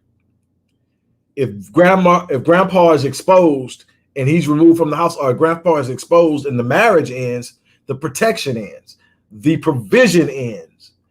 Our roof over our head becomes questionable. Now, also, because now if he leaves or if he's taken away, I'm left with children. I'm not as marketable as a single mother, a single woman with no children. So finding another man to come in and fill his role is going to be difficult. Also, there is the part of the traumatic experience of slavery moving on up through generations, where simply put, the Black woman did not expose the Black man because it could have meant his life. Also, the other side of it is the Black man is the only protection. He may not have been everything you wanted him to, but there were certain things that you knew if he was there, it wasn't going to happen. And to each family, that was different. Like I said, if he's here, the bills are going to get paid. If he's here, nobody's going to come in, in the middle of the night and take from us. He's going to provide certain things that I cannot do for myself. And if I sit up and I out him, now I'm left on my own to figure this out. And I'm not prepared to do this. And especially back then, most of those women didn't have job skills. It wasn't like, okay, I can say, it's over. Even though I've been a housewife, I've got skills. I can go out and get a job. So what am I going to do to survive? So it was one of the base needs of survival, really, as to why she didn't hold this moral, ethical code of you did wrong, you should be held accountable. Right. Okay, so now we have the children, and we are the grandchildren and the great grandchildren. Like you said, these secrets had real world consequences. Here we are today. When these secrets come forward, you say you counsel people. What are some of the ways for those who may be looking, who may be just learning some deep rooted family secrets? What are some of the ways for them to navigate through that pain, that hurt, that betrayal, that feeling of being lost? After we dig it all up, what do they do next? What can they do? If at all possible, seek professional help, because there's a lot trying to navigate through that. But at the core, the way I normally start with my clients is, first and foremost, you have to understand it's not your fault, because there's a natural feeling of guilt. Here, matter of fact, the most powerful feelings initially is guilt and shame and embarrassment. And you own none of those because you didn't make the choice. You had no control over the choice. That wasn't your choice. It's not your baggage. It's not your bag to carry. You need to let that go. Now you need to come to grips with how you're going to deal with it. If they are still alive, you get to control how you engage them. You get to control on what grounds the relationship continues, if it continues at all. Now, a lot of times I'm dealing with people who have buried trauma so much that we get to a point and realize dad harmed me. And in most instances, it's been so long that there's no legal recourse from a criminal perspective because the statute of limitations is already run out. But we need to deal with it because this needs to be understood. And so that's still, believe it or not, that still is your, especially with the females. It happens to men too. It happens to boys. Boys are molested. Boys are mishandled and raped and things of that nature. But when it comes to females, there's still this protection thing. You know, I don't want him to be this. I don't want him. The thing is, what needs to be understood in the family is there has to be a point in time where we reverse the trend of counter protection. And what I've referred to as counter protection is actually where the person who is revealing the truth is treated like the villain, and the violator is the one protected. Correct. Okay, that's where we got to reverse it, where we stop black sheeping the kid who wants to tell the truth. And we start providing them with an insulation and a protection that says, tell your truth. And see, the beautiful thing about my wife is a childhood victim. She survived molestation and rape as a child. Wow. And she was the daughter of an alcoholic who was very abusive to her and her three brothers and her mom. And I can say all of this because she's put it in a book. She did a tell-all. But her truth, how she started her healing process, and that's actually how we met, is she was referred to me. She came to me. But how we actually met was she came to me, but then I counseled her, whatever, and she started healing. But the beginning of her healing was cathartic processes where I get it off my chest. I'm not going to carry your sin. Right. I'm not going to carry it anymore. I'm going to tell my truth, because there's somebody out there who may hear it, who may be encouraged, inspired, and empowered to come out and tell their truth. So you as long as you're hiding it, you're still a victim. But when you take control over it and you actually say, I'm going to tell my story my way, and I'm going to be straightforward about it, you have taken control over it. And at that point, now you are a warrior. And now you are waging war, and you are in a position to become the victor. But you have to be willing to tell, and you have to be willing to put out. But we've got to sit up and put pressure on our family members to stop. Everybody seems to have that uncle, Right, at the family reunion, and everybody's talking about, don't let them kids go. Why is he here? Why is he picking up the piece of chicken? Yeah, why is he even invited? Why hasn't somebody in the family put their hands on it? Why is he so safe that he's here and everybody else is cowering around him? Why Right. are we? But see, a lot of that is the culture, so we have to deal with all of that. to the black sheeping, can we speak to the psychology behind that? Because if the family members are complicit in not wanting to break the silence, isn't it easier for the black sheep out there so that they can understand that they're not crazy? It's easier for them to silence one person than it is for all of these people to come forward and speak the truth. We're talking about a combination of reputation and cognitive dissonance. Right. From the reputation side is there's this illusion of who we are as a family. Correct. If that truth gets out, then because you got to understand, I don't know of your awareness of all the different religions here in America, but you know, if you got Kojic, you got holiness, you got all these different religions, and if your family is deeply based in Kojic or in holiness or in whatever Baptist or whatever, and you got this reputation of being this God-fearing family, and at the core, the patriarch of the family is a molester. The reputation of the family is at stake at levels that people don't even understand. Second of all, there's this thing called cognitive dissonance. When there is a held truth on something, when some people hold a truth to something, when they have a certain belief, and now that belief is being challenged with new evidence, it creates a mental dissonance or a mental discomfort that makes it uneasy. The easiest way to deal with cognitive dissonance is to destroy the messenger. Right. If I destroy the messenger, I destroy the message. I never have to deal with the truth of the message. So the easy thing to do is to catch a person who wants to come out, villainize them, make them into the bad person, and then everybody sees them as the troublemaker. And then the credibility of the troublemaker is shot, so nobody's even listening to them. So even if it gets out, it's not received as truth, or it's received as muddy water.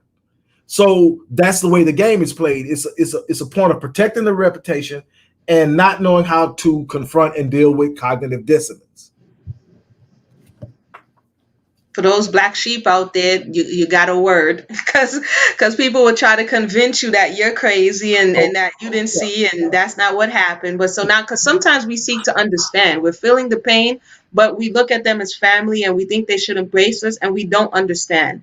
And that confusion sends people down a very dark path. But continue. Right. And so in essence, what we have to really truly look at is we have to remove the romanticism from those past relationships that we tend to want to give a lot of exposure to and credibility to, without really truly examining the reality of what took place in those relationships. And that's not fair, because now we're building on an illusion. We're trying to build something solid on something that isn't real. Now, if we confront it, if we say there's a problem, then we can get to the core of the problem. If you get to the core of the problem, you get to the cause. If you get to the cause, you change the trajectory by changing and dealing with what caused it. If you never get to the cause, you never heal. So to that point, what about the people who are promoting the marriage on the illusion and wanting the female in this case to basically take on the role as the grandmother, not seeing anything wrong with it and saying, if only you would allow me to domestically discipline you, if only you would just be quiet, then this thing would work, right? And so the issue that many are trying to portray is the woman coming out of the space that the grandmother was in because it was working. What would you say? Because a lot of men are pushing that narrative now. What are your thoughts around that? Well, I think that we have to be true, and I think that it's going to be an ongoing process. I don't think that you undo decades upon decades of erroneous living with some type of panacea. I think that what you have to be able to do is say, okay, how did it work? We're looking at the consequences and the ramifications and repercussions of that life. It didn't work. We're in a worse situation now than we were then because it didn't work. If it had worked, we would have produced productive children who can go out into the world and compete in a world that's inherently hostile toward them. We didn't do that. We pushed out a bunch of broken kids into a world that was ready to devour them. And then they were triggered. Why? Because all of the stuff that they grew up with came forth. That even though you tried to hide it It was things that you couldn't hide. The one thing that I can tell you, as a child who grew up with my grandparents and as a parent who has reared 13 children, is that what you think you're hiding from the kids, most of the time you're not. Kids are very, very, very observant. They're very sharp, and they pick up, even if they don't know the specifics, they know when something is wrong. And if something is wrong, it's messing with them emotionally, spiritually, psychologically. Right. They don't have to know the details. They just know that right now something's not right. And they have to sit up and they have to do that. I see somebody's talking about generalization. I think that when we're talking about something, I think that we always have to understand that you're either talking about generalizations or you're talking about exception. You're either talking about specifics or exceptions, but at the end of the day, there's nothing where everything and everyone is the same. So we don't have to say we don't need to generalize. For those people it doesn't apply to, it doesn't apply to. But what I can tell you is based off of my research, we're talking about anywhere on the liberal side, 60%, on the conservative side, 40% of Black women have been molested or raped or in some way sexually assaulted before the age of 18. So that's enough where that's a problem. That's beyond what we will call in science statistically significant. Anytime something is statistically significant, what it's saying is based on a particular observation of a particular social phenomenon, the rate at which it is happening cannot be explained by coincidence or happenstance, that there is actually a cause driving it. And what do you think the cause is? I'm sorry, because that statistic is kind of like, I'm taking about, what do you think the cause is for the sexual exploitation of young Black girls, melanated girls' bodies? And is this by their own family members, neighbors, people in their close proximity? It's going to be in close proximity. A lot of times it's going to be incest, which is one form. Other times it's going to be, I got a lot where the incest isn't the father, the incest is the brother and the cousins. I got a lot of that. And some of it is poor supervision, where kids are coming into their own adolescent selves, and it's there, and so they're exploring one another because that's who they have access to. Cousins and sisters and brothers. Others they're simply replaying a behavior that they've gotten on. There's also dads and uncles. With my wife, the first time she was molested was at 5 years old. And it was a neighbor that her parents had trusted to watch her while they were gone.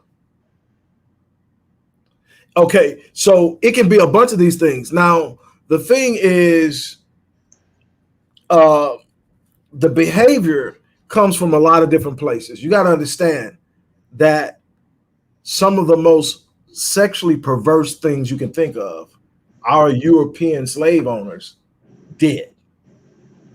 I mean, a bunch of things we still think are sick. We're right now in a time where there are literally organizations that are pushing a narrative that there's absolutely nothing wrong with pedophilia and ephebophilia. And so here we are.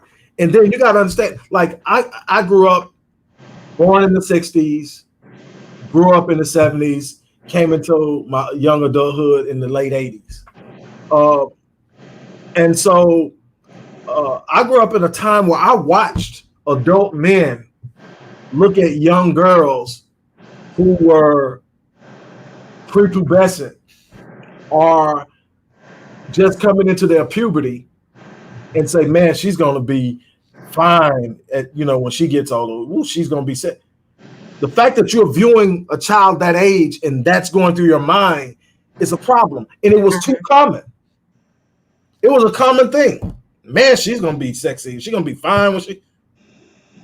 But it's coming from a behavior that was normalized. Right. If you normalize something, it becomes a part of the social construct. Just like other sexual deviant acts or sexual deviant realities now have been normalized, and we don't even see anything wrong with them anymore. What once was not acceptable has become acceptable, and that has happened in situations like that. So how does that affect relationships in today's space and time? If that 40 to 60% of melanated women have been abused, sexually exploited, does that not go into their adult relationships and why in this space and time many of it is failing, much of it is failing? Oh, it definitely plays a role. You cannot not take it into your relationships. How you deal with men is going to be based on how men dealt with you when you were developing. Okay, so, I'm sorry you didn't say, because sometimes people just be like, she just hates men, and like it's coming from nowhere, right? No, anytime I hear that, and like kind of crazy because the stream I was on before was about some of the hate rhetoric that men are spewing online, and I also addressed some of the extreme hate rhetoric that women do, but it was specifically about a specific person who gets a kick out of and has a large following while he dogs Black women. And I addressed that, but the thing is, anytime that Black men, and I have an organization, a rite of passage that I did through the Odyssey Project called Black Men Lead, and it's about properly socializing young Black men to operate as men, and that requires proper modeling. Well, in essence, what you have to realize is when you have these men doing this, it's coming from somewhere. It's not just something that come. You got to understand. Okay, let's go back for a second, real quick. Master, or as they call it, Massa came in, had this couple of slaves that he had a liking to, coming on plantations. Massa wasn't raping everyone. It was a couple, or maybe one. The most popular in American culture is Sarah Hemings, which was the slave Thomas Jefferson. Well, that happened on every farm. That was his one. That's why the most feared person on every plantation was the mistress.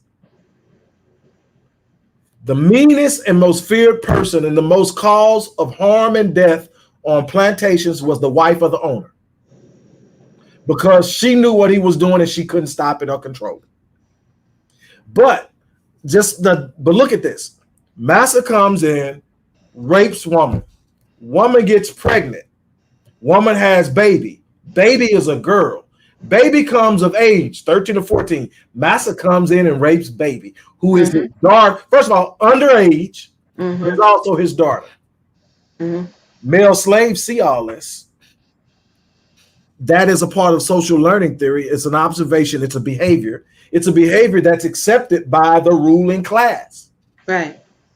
So it's brought in, even though it's not natural. Then that also, to your point, that was illustrated in the book Incidents in the Life of a Slave Girl by Harriet Jacobs. She speaks about the vulnerability of the slave girl in the master's house. And basically she runs away trying to avoid being sexually abused. Right. But she goes into the fate of many, especially if you're fair or if you're pretty or whatever the case may be. It became a curse to be pretty and fair during slave time. And to what you're saying, the men are seeing these young, pretty and fair women, and the only thing that they can think about is violating her. And the thing is, and just the term you use is a part of the culture too. The pretty and fair, and how they were used synonymously, as if to suggest if you were dark, you weren't pretty. Correct. That's what they say. That's what they would say. That's what, that's where it's coming from. But all of it. And so now you have colorism, right, within the Black community, where within the race itself, there is distinct animosity, because there's this assumption that being lighter means you're pretty. Correct. And so all of this comes from out of that, and that it comes with baggage, mental and emotional baggage. It doesn't just happen. You just, whether someone acknowledges that it hurts, doesn't matter. It hurts. It has, and then it sets so many other barriers up. There's so much going on. There's so much, like, people are triggered behind that. But the whole idea, like you said, being of a lighter complexion came with a curse. Yes. And it wasn't just from the white man. Yes. Because see, the black man had an aspiration of having what the white man had, because to him that was power. And the closest he could get to it was a light complected black woman. That's correct. Okay, so she became the target of both sides. That's correct. She became, in many instances, the instrument through which they were going to have their little pissing contest. That's correct. So all of this stuff is coming out now. And in the words of my colleague, Dr. Joy DeGry, at what point did we ever get counseling for it? That's the question I was asking earlier before you came on. At what point did you have a breather after slavery, Reconstruction, Jim Crow, going through Great Depression? At what point did you say, now I can deal with my issues, right? Right. There's a thing in trauma called traumatic injury, and then there's traumatic re-injury. Right. Okay.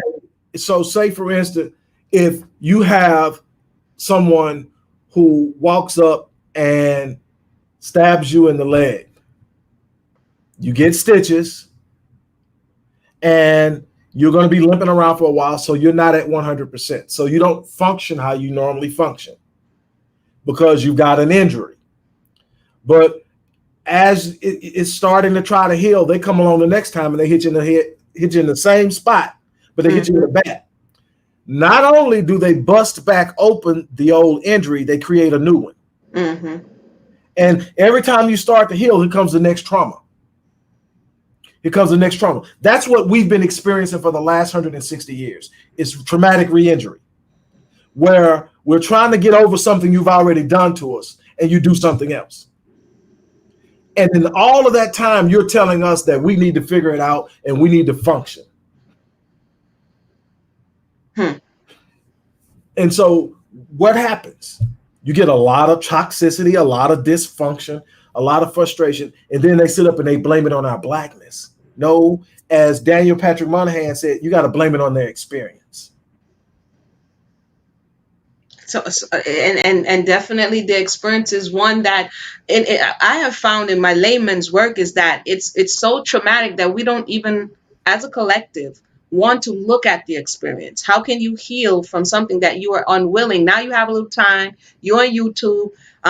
We have time. We're on social media. We have an opportunity to sit back a bit. Some people lights are not in danger of being turned off. We have an opportunity to look at our experience, and even in that, we refuse to do that. What part of the game is that, for lack of a better word? What's going on there? Where now we prefer to be triggered by everything as opposed to sitting back and objectively looking at what has happened. Being triggered is actually a part of traumatic response. Okay. Or what's also referred to as traumatic memory.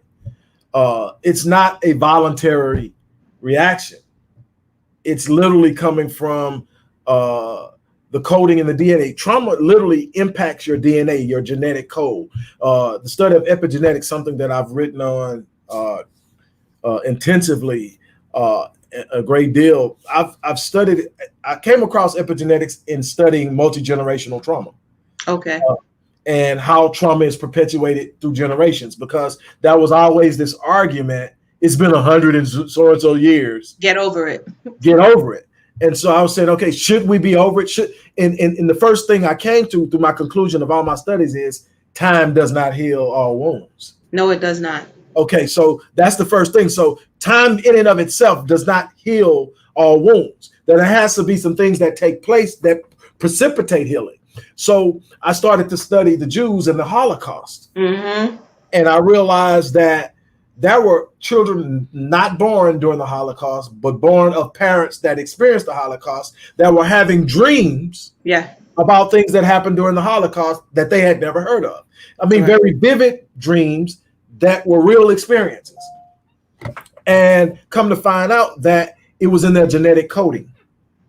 And so we started to study twins, identical twins, to determine what was causing, as they got older, them to be more distinctive in their appearance, to where you could tell the difference between the two. And we come to find out that your experiences have an impact on your genetic expression.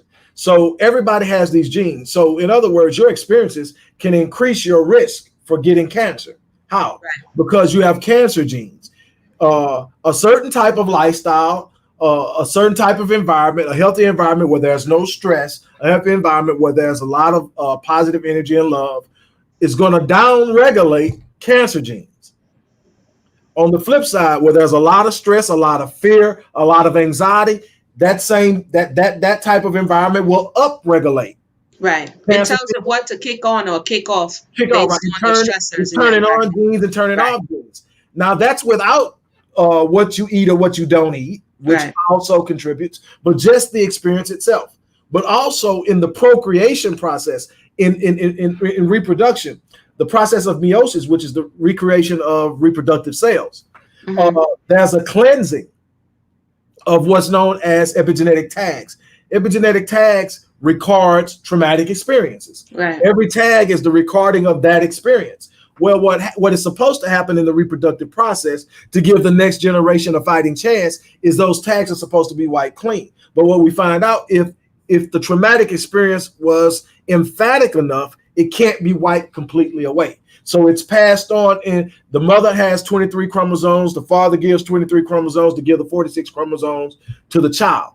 In that genetic makeup is that trauma. That's why the kids were having the dreams that their parents experienced. So go ahead.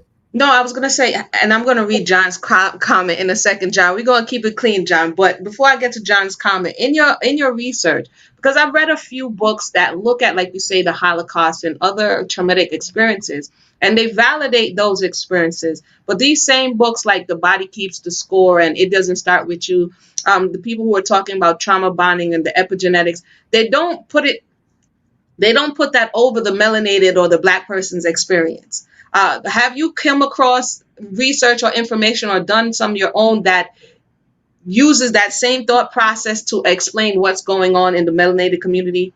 Because I found that they'll talk about everything else except for. It's funny that you mentioned The Body Keeps the Score. Yeah. Basil van der Kolk, who is by far the foremost expert in trauma. Right. I read all of it. I'm pulling up academic research, and that's the most common name in the research before you even get to his books. I'm talking about he's done that much research. He's had that long of an experience with dealing with it, and he's written on it so preeminently that everybody's quoting him. No matter what research you get, his name keeps popping up. So that made me start reading his books. But what I have to say when it comes to the Black experience, I'm in agreement with Dr. Naim Akbar. What we have to understand is psychology can't solely be a Eurocentric construct or a Eurocentric idea. You have to understand that psychology is also not just how we think, but how we think based on our experiences. So you can't use a Eurocentric construct of psychology in the Black experience because the Black experience is different. Right. The Black way of the Black experience, the Black history is different. So you have to first reconstruct the entire way you deal with it and see it and operate in it based off of the Black experience. So it requires a totally new look. The only thing that I've seen is Dr. Joy DeGruy, Dr. Howard Stevenson, Dr. Naim Akbar. The books that I've written definitely address it from a Black perspective. And I take what they wrote in their Eurocentric books and I took it and applied it to us. Correct. So but no, they're not going to do it. They're not going to do it. They'll talk all about PTSD. They'll talk about all around it. But they won't talk about this is why Blacks still have issues because we've never dealt with it. And they are actually acting out of traumatic injury, traumatic memory, and traumatic response. And so, you can't, a book like The Body Keeps the Score, where you're talking on an intimate level about how genetically the body records trauma and then is triggered by something as simple as smell. Yes. Okay, but then you don't want to sit up and say, you could say that's why the Jews Yes. had this, and this, but you can't say, and that was 12 years. Yes, exactly. The length of time is so much shorter. Okay, take 246 years of chattel slavery. Yes. And let's keep it real, another 150 years of oppression because we still have not reached equal footing. Right. Okay, and so you're telling me that doesn't have an impact, that isn't being perpetuated, that's not generational trauma? Absolutely it is. And I outline it in both Born in Captivity and The Undoing of the African American Mind. So the books are out there. Like I said, as far back as Breaking the Chains of Psychological Slavery with Dr. Naeem Akbar. I'm gonna have to read your books because this is what I'm so interested in, and it just, like I said, in just a layman's space, just trying to understand epigenetics, trying to understand trauma bonding, try to understand how we come into the experience that we weren't even privy to and begin to live the lives of the unfinished business, so to say, of our foreparents. Right? We step into their reality, whatever energy was heaviest with them, and then we don't understand why we're experiencing what we're experiencing because we're disconnected from their story. I wanted to read John's. John did a super chat. We're going to kind of try to keep it clean here, John. John says, as a collective, that's B. He says, foundational Black Americans are not abusive historically, and we dang sure don't allow or condone it. What are your thoughts with the denial? And I'm saying it's denial. You may not say it's denial. We get this a lot where this is not happening. You're reimagining history, and this is not the issue. What would you say to that? Unless, and respectfully, I don't know, John, respectfully, unless John has put in 30 years of respect, has put in 30 years of research to understand it and to gain the knowledge of it. He's speaking from his personal experience. He's speaking from what he sees and knows. And we have a tendency all to do that. You know, that's not reality. That's not truth. I'm not speaking from my personal experiences. I'm speaking for the thousands of people I've worked with personally and the 30 years of research that I put into this, the last 20 years where I've delved into it, and it's a reality. We don't have to talk about whether we condone it or not. See, there's this thing called silent condemnation. It's where I don't have to say I agree with it. I don't have to say that I'm okay with it. I just don't say anything. That's called silent condemnation. I didn't step in and speak up on it. You don't have 60% of your women and a minimum of 1 in 8 of your boys having been sexually, and that, you know, when it comes to boys, that number is very conservative because men don't report it. Right. That's just reported instances. 1 in 8 boys report being sexually molested. Black boys report being sexually molested. There's a problem. That's not me sitting up just coming off the top of my head saying something. That's me. You know how it started with me with the whole Black woman being molested thing? Okay. I counsel. I am a psychologist. I counsel. So I sit up back in the early 2000s, and it was just a point where I sit up and I'm going like, is it me? So I call up one of my Black colleagues who's also a male, and I say, man, is it me? Or, I mean, am I seeing what I'm seeing as far as the prevalence of Black women being molested as children? Or is it that every woman that has ever been molested as a child is just choosing me? Because it was that prevalent. You go through a process. The way that I work with my clients is this. I start out to build trust. So I take my time. Unless you got something you just really have to share with me, I'm not going for it. I want to get to know you. I want you to be able to trust me, because it's going to get to a point where I'm going to start taking you back in time, and I need you to be open and honest with me. But we're going to find some things that you've forgotten. We're going to find some things that you suppress. Now, I'm never going to suggest anything. I'm never going to say, did somebody touch you? That's suggestion. I'm never going to say, did daddy come in the room? I'm going to say, so when you felt like that, why were you feeling what was happening? Right. What was happening when you felt that way? And so I'm going to go back. And so I'm never suggesting it. So I'm not putting it in their head. I'm saying, come in. And so I'm asking. And then it's there. Okay. So then I'm saying, like, okay, is it just me? And then my colleague said, bruh, I'm dealing with the same thing. That's when my research started. How many are actually out there? And it wasn't a whole lot of research done on it at that time. Why? Nobody gives a shit. Excuse me. Sorry. Nobody gives a concern about what's happening with Blacks. and the black woman is at the bottom of the list. The black man is the most targeted, and the black woman is the most least concerned about. That's why you have the high mortality rate in childbirth. In childbirth, yes. It's because nobody is literally listening to the complaint. And that's on so many different levels. So now I'm doing the research and I'm starting to gather information and I'm starting to put it out there. And I'm also demanding that more research be done. And as we start to get it in, and I'm starting to keep notes on mine, I'm starting to pool and consult other therapists across races to see how it fluctuates. And like I said, there is a very liberal end where it's 60%.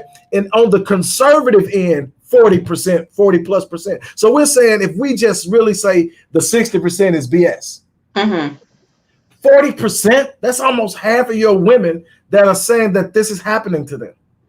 That's still astronomically high. And so what are we gonna do about it? See, the normal thing to do is say that's BS, that didn't happen, that's bullcrap. That's dismissive. I have never stood up and had anybody come to tell me anything, no matter how out of the box it sounded, no matter how ridiculous it sounded. I never follow the response. My kids can come to me and they can say to me, hey, blah, blah, blah. I'm never going to say you're lying. I'm never going to say you can do this. I'm never going to sit up and say I'm not taking your concerns seriously by dismissing what they're saying. And what we do to our women when we dismiss them and say that's not happening is we send them back into a world where they're vulnerable and they have nobody they can trust, nobody they can call on, because the men are sitting up saying you're lying. And that's what we're experiencing right now with John. That's why I'm glad you're here and we have an opportunity to have a conversation. He's asserting that that the black men have killed, his words, white supremacists for abusing black women. And that every white was started for harming them. So his thought is that they what is he saying here? That the men are protecting the women and that this is something new. This wasn't happening before. This is something new. And this is a thought process. I think it's difficult to really accept what is being saying is true, because then you would have to also accept that it's the melanated man or the black man who's doing it. Do you think this is some dissonance that John is experiencing at this time? I think John is misinformed. I think that it depends on what school you ascribe to. See, I don't search my biases. See, I've written on collective cognitive bias. A bias is I hold the belief. So when you hold the belief, there's this thing called confirmation bias. What confirmation bias is that because I believe something, I go out and I find information other support, to confirm what I believe. Now, there's a part of the brain that that actually helps in that and makes it worse, and it's called the reticular activating system. The reticular activating system, based on what you focus on, will all of a sudden find everything that's. You ever sit up and bought a car? Right. And before you bought the car, everybody got the car now. All of a sudden, you buy a car, and now every time you look up, you see the car. Everybody got the car. That's the reticular activating system. The car has now become important. That's the way your brain determines what to focus on. Why? Because there are billions of bits of information moving around you in a second. Your conscious brain can process 2,000 bits of information per second. Your subconscious 4 billion bits of information per second. So what's going on in the subconscious can't possibly emerge to the consciousness and be processed and handled because the consciousness can't do it. So what happens? The reticular activator system says what's important to you. Right. That's why when you have a disagreement with somebody on social media, the next 5 posts you see are about proving you right. I knew because your brain is trained to find that bias. So if I done sit up and made up in my mind that women weren't raped by our women were never raped by our men, then I'm going to look for all the proof. Yes, there were times that we rose up and we fought. Those are and they won't tell us about those times. We got to go really look. We know about Nat Turner. That was just one of hundreds of times that we rose up and we fought and that we defended. And that was one of the reasons why the women would keep the men around. But the thing is, let's tell the truth. Right. I've seen with my own eyes what happens.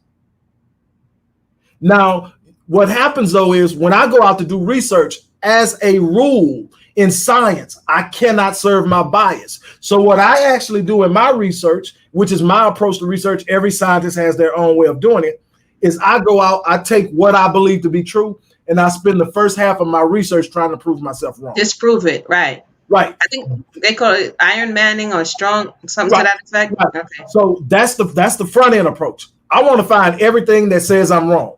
Right. Then I'm going to evaluate the research on whether it was independent research, whether it was funded research or whatever. Because if it was funded research, then who funded it matters. Why? Because if I'm giving you millions of dollars for research, you're going to find the results I want you to find. Can you say that again? Because in a space where sometimes we're trying to have these discussions on YouTube and other places, people just like, these are the statistics. It matters who did the research. Who does the research? You have funded research, Mm-hmm. then you have independent research, Mm-hmm. and then you have what's known as disconnected funded research. In other words, the ones funding it don't have a horse in the race. Right. So whatever you come up with is good because I don't have. In other words, when Pfizer paid to have the research on these vaccinations, you guaranteed to get the results that the vaccinations are safe. Why? Because Pfizer paid for the research. Right. You're not going to take your funding source and tick it off. So you're going to have a natural tendency to push your research and frame your research so that it stays within the confines of what's considered scientific, but that you can produce the outcomes. And there's so many different ways to play with that if you know how. But when you find independent research, there's no horse in the race. Right. We're just trying to get to an answer. I give it more validity, but I'm going to go out and I'm going to find it. I'm going to look at it and I'm going to be honest. Sometimes what I find I don't like. You have to know, I don't like the fact that a great deal of our harm comes to ourselves. Now, a lot of what he's doing also comes from this natural proclivity of us to blame white people for everything. We don't want to have any accountability. So if it's bad, the white people did it to us. And I have said this from the beginning. There's an African proverb that I live by. If there's no enemy on the inside, the enemy on the outside can do us no harm. We still are our greatest enemy because of things like this. We won't confront it. We'll simply defer it or reproject it somewhere else on someone else, and we never have to deal with it. The bottom line is these women who are coming out of these homes with all of these issues are having kids. Mm-hmm. And those kids are dealing with a woman who's broken. What do you think? Or that broken woman producing whole children? Absolutely not. And that brings us to the point now. I want to thank you for your time. Definitely, I'm not going to hold you too long. I'm flowing with it. It's an excellent conversation. To the woman bringing forth these broken children in these unwed spaces, and now the blame being shifted for single motherhood solely on the woman. In the same way that the acknowledgement of the abuse is not happening. Do you see the similar thing with the denial of the male's role in creating these single mothers? Do you see a trend with that as well? How did we get to women making themselves single mothers, essentially, is what I'm trying to say. And does that make any sense? How's that happening? What we have to do in this sense is, and I tell anybody this, is we have to be honest with ourselves and admit our culpability. Mm-hmm. What I mean by that is there is no innocence in this. Everybody has some culpability. Everybody has a part to play. What we tend to do in relationships is we want to point to what our partner isn't doing. Mm-hmm. That's not how you fix your relationship. You fix your relationship by searching introspectively and saying, what is it that I can do? What is it that I'm not doing? When you fix and work on yourself and you get yourself to a place where you can consider yourself whole, then you see things differently. And you see, now instead of blaming her, I'm going to help her. But when you're going through your things, it's easy to see, man, it ain't easy being a black man in this country, and it's not. So I'm taking that into the fight with this. I'm taking that into this fight with my spouse or this other woman. I'm taking my hurt into this fight. So let's go back to it. Let's go back to the fact that everybody has a hand in this. Yes, actually, the government and the economy and the white power elite had a role in creating this single mother phenomenon that we have, where we went from 75% of our children being born into a two-parent household to 75% being born into a single-parent house. They had a role in it. Daniel Patrick Moynihan did a report called The Negro Family, A Case for National Action, which is now referred to as the Moynihan Report. He told them point blank, instead of creating social programs like welfare, food stamps, and all these things, and pushing it into Black families and creating these ghettos and these spaces where we provide for the Black woman, take that same money, create jobs, give the Black man jobs, and let the Black man take care of his home. But what they did is they emasculated the Black man by deindustrializing the inner city community, which took jobs away from Black men, put Black men in positions where they couldn't take care of their families, and then said to the Black woman, we will take care of you. So what they did is they commodified the Black man. And what that meant is, when you commodify the Black man, you take all of the other attributes of Black manhood and you push them aside. All I'm looking for is, can you financially support it?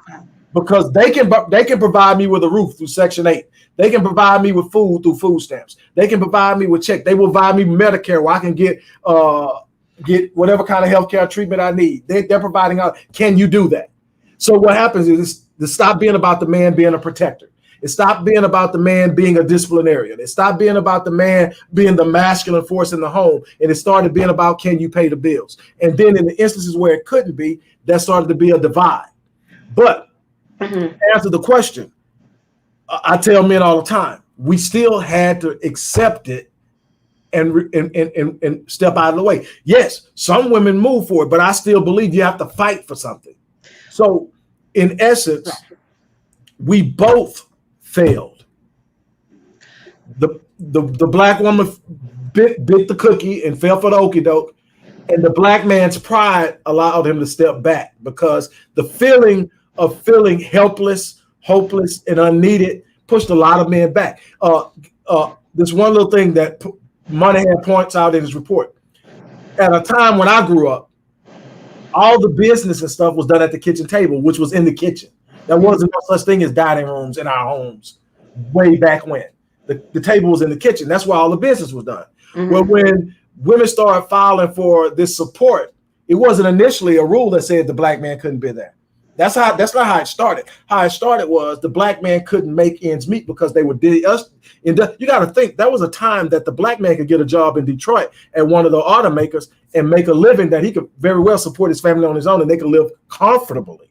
Okay, when they deindustrialized and pulled that out, and they did that across the country in different areas, whatever industries that were in warehouses, in the industries that was inside the community, they snatched them out, sent them overseas. They took them out. That meant that if you didn't have some kind of specialty training, a degree or certification in plumbing or electrician, something like that, you weren't going to make enough money to support your family, all while the cost of living was increasing. So what happened? Then the caseworker, who is almost, especially back then, almost always a woman, comes to your house while you're there, goes in the kitchen with your wife, sits at the table while you're in the living room, and discusses your future without you. So that's that part of it. But where we are now is we've been trained to point the finger at one another. So it's easy now for Black men to sit up and say, look at this. Well, what you got to understand is, at the same time, the Black women who were on the lower end of the spectrum as far as financial fluidity and mobility were getting help with social programs. The more driven Black women were having doors open for them in academia and in corporate America. So they were able to get high-paying jobs. What did that say? Again, since we've commodified the Black man, that came the narrative, I don't need a man. Because all the Black man was a paycheck. Now that I make six figures, now that I make high five figures, I don't need you. So that was a narrative and an attitude coming from both sides. Okay. And to that, I see how I love the way you illustrated it. We have some concerns in the comment section, but to that, and to kind of tie the conversation all in together, you illustrated how the crossover went to the commodification of the Black man, right? But before that, we're speaking about the abuse that existed. So, given that Granny held secrets and she was aware, do you think it became easier for her to let go of him once she realized that the part that he was playing, that she was concerned about, the reason why she kept these secrets, like we spoke about earlier, her economic viability and that of her family, did it become easier for her to let go because there was a level of abuse that already existed for some people within the family structure? If we're going to pull it all in. That definitely, I'm pretty sure that definitely played a role in some instances. I think it played a role. And to what extent, I don't think we know, because I don't think we have the data. So it's really drawing a conclusion just based off of reason. If you've got all this stuff going on in the home, and now all of a sudden the Black woman is being told that there's another way, is she going to take it? And I would think in many instances, yes. I think that that would probably be one of the motivating factors. I went over on this channel, Johnny Tillman. I came across her as one of the foremost persons who were advocating for welfare in the melanated community in the 70s, right? And one of the things she said was welfare was a Black woman's problem. And she went on to say, if you were being abused in the home, then, you know, you have this, because at first melanated women weren't having access to welfare. So they had to have all of these campaigns to kind of give them an option if all of these other things were failing. So that's where I was coming from. It was something that I read along the way that could possibly have been the impetus for leaning more towards the welfare system for sustenance. Right. Let me see here if I have any. If you guys have any questions or comments, we're going to wind down in a little bit. This has been awesome. Awesome. I think I missed something that wanted to be said. You can continue to talk while I find if you have anything else to say. Oh, wait, no, here it is. How did this is Woman of Yah asking, how did the Black woman bite the cookie when we as a collective, the entire community was targeted and sabotaged? We're all victims. I don't agree. I agree that we were targeted. I don't believe in being a victim. I believe you have a choice. I believe that you got to make up in your mind what you're going to do. People are born into all types of situations, regardless of race. And ultimately, what you have to do is decide what I was born into is going to determine what I'm going to do with my life. I work with people who come from some pretty crazy, horrible places, and we get them to do some pretty unbelievable things. What they have to realize is what they were given is not their lot in life. Somebody can push it on you. You can be born into it. And I'm not saying that what that person is saying from a specific of facts, like, okay, the Black community was targeted. It was absolutely targeted. But what you can't ever do is rise up out of what you're in being a victim. Right. When you label yourself a victim, you say, I'm helpless, I'm hopeless, I'm powerless, because that's what a victim is. The moment that you take power, you stop being a victim. Now, it doesn't mean that you stop being attacked. It means now I have control to a certain extent of how I respond to this attack. I don't have to move the way they're pushing me. Will it be tough? I don't have to accept this. I don't have to accept the government's assistance. I tell them all the time, do they owe us reparations? Absolutely. Do we need any other handouts? No, we don't need handouts. Reparations isn't handouts. Reparations is what's owed, but we don't need handouts, because when you take handouts, you become dependent. When you're dependent upon somebody, you can't fight who you're dependent upon. It just does not make sense. It's impossible. So in order for us to actually be able to stand, we would have to say, no, we don't want that. What we want is the money you owe us, and let us figure out the rest. Okay, we have a few more. True Diamond is asking, and I'm asking also, is this where the Black man feels betrayed when she chose the man over her man? There was a song, The Welfare Man by Gladys Knight, talking about having to choose the man. All right. Is this where you think some of the thought processes of she can go it alone, she can handle it, I'm just going to impregnate her and just leave her to do what she needs to do. Is this where that narrative comes in?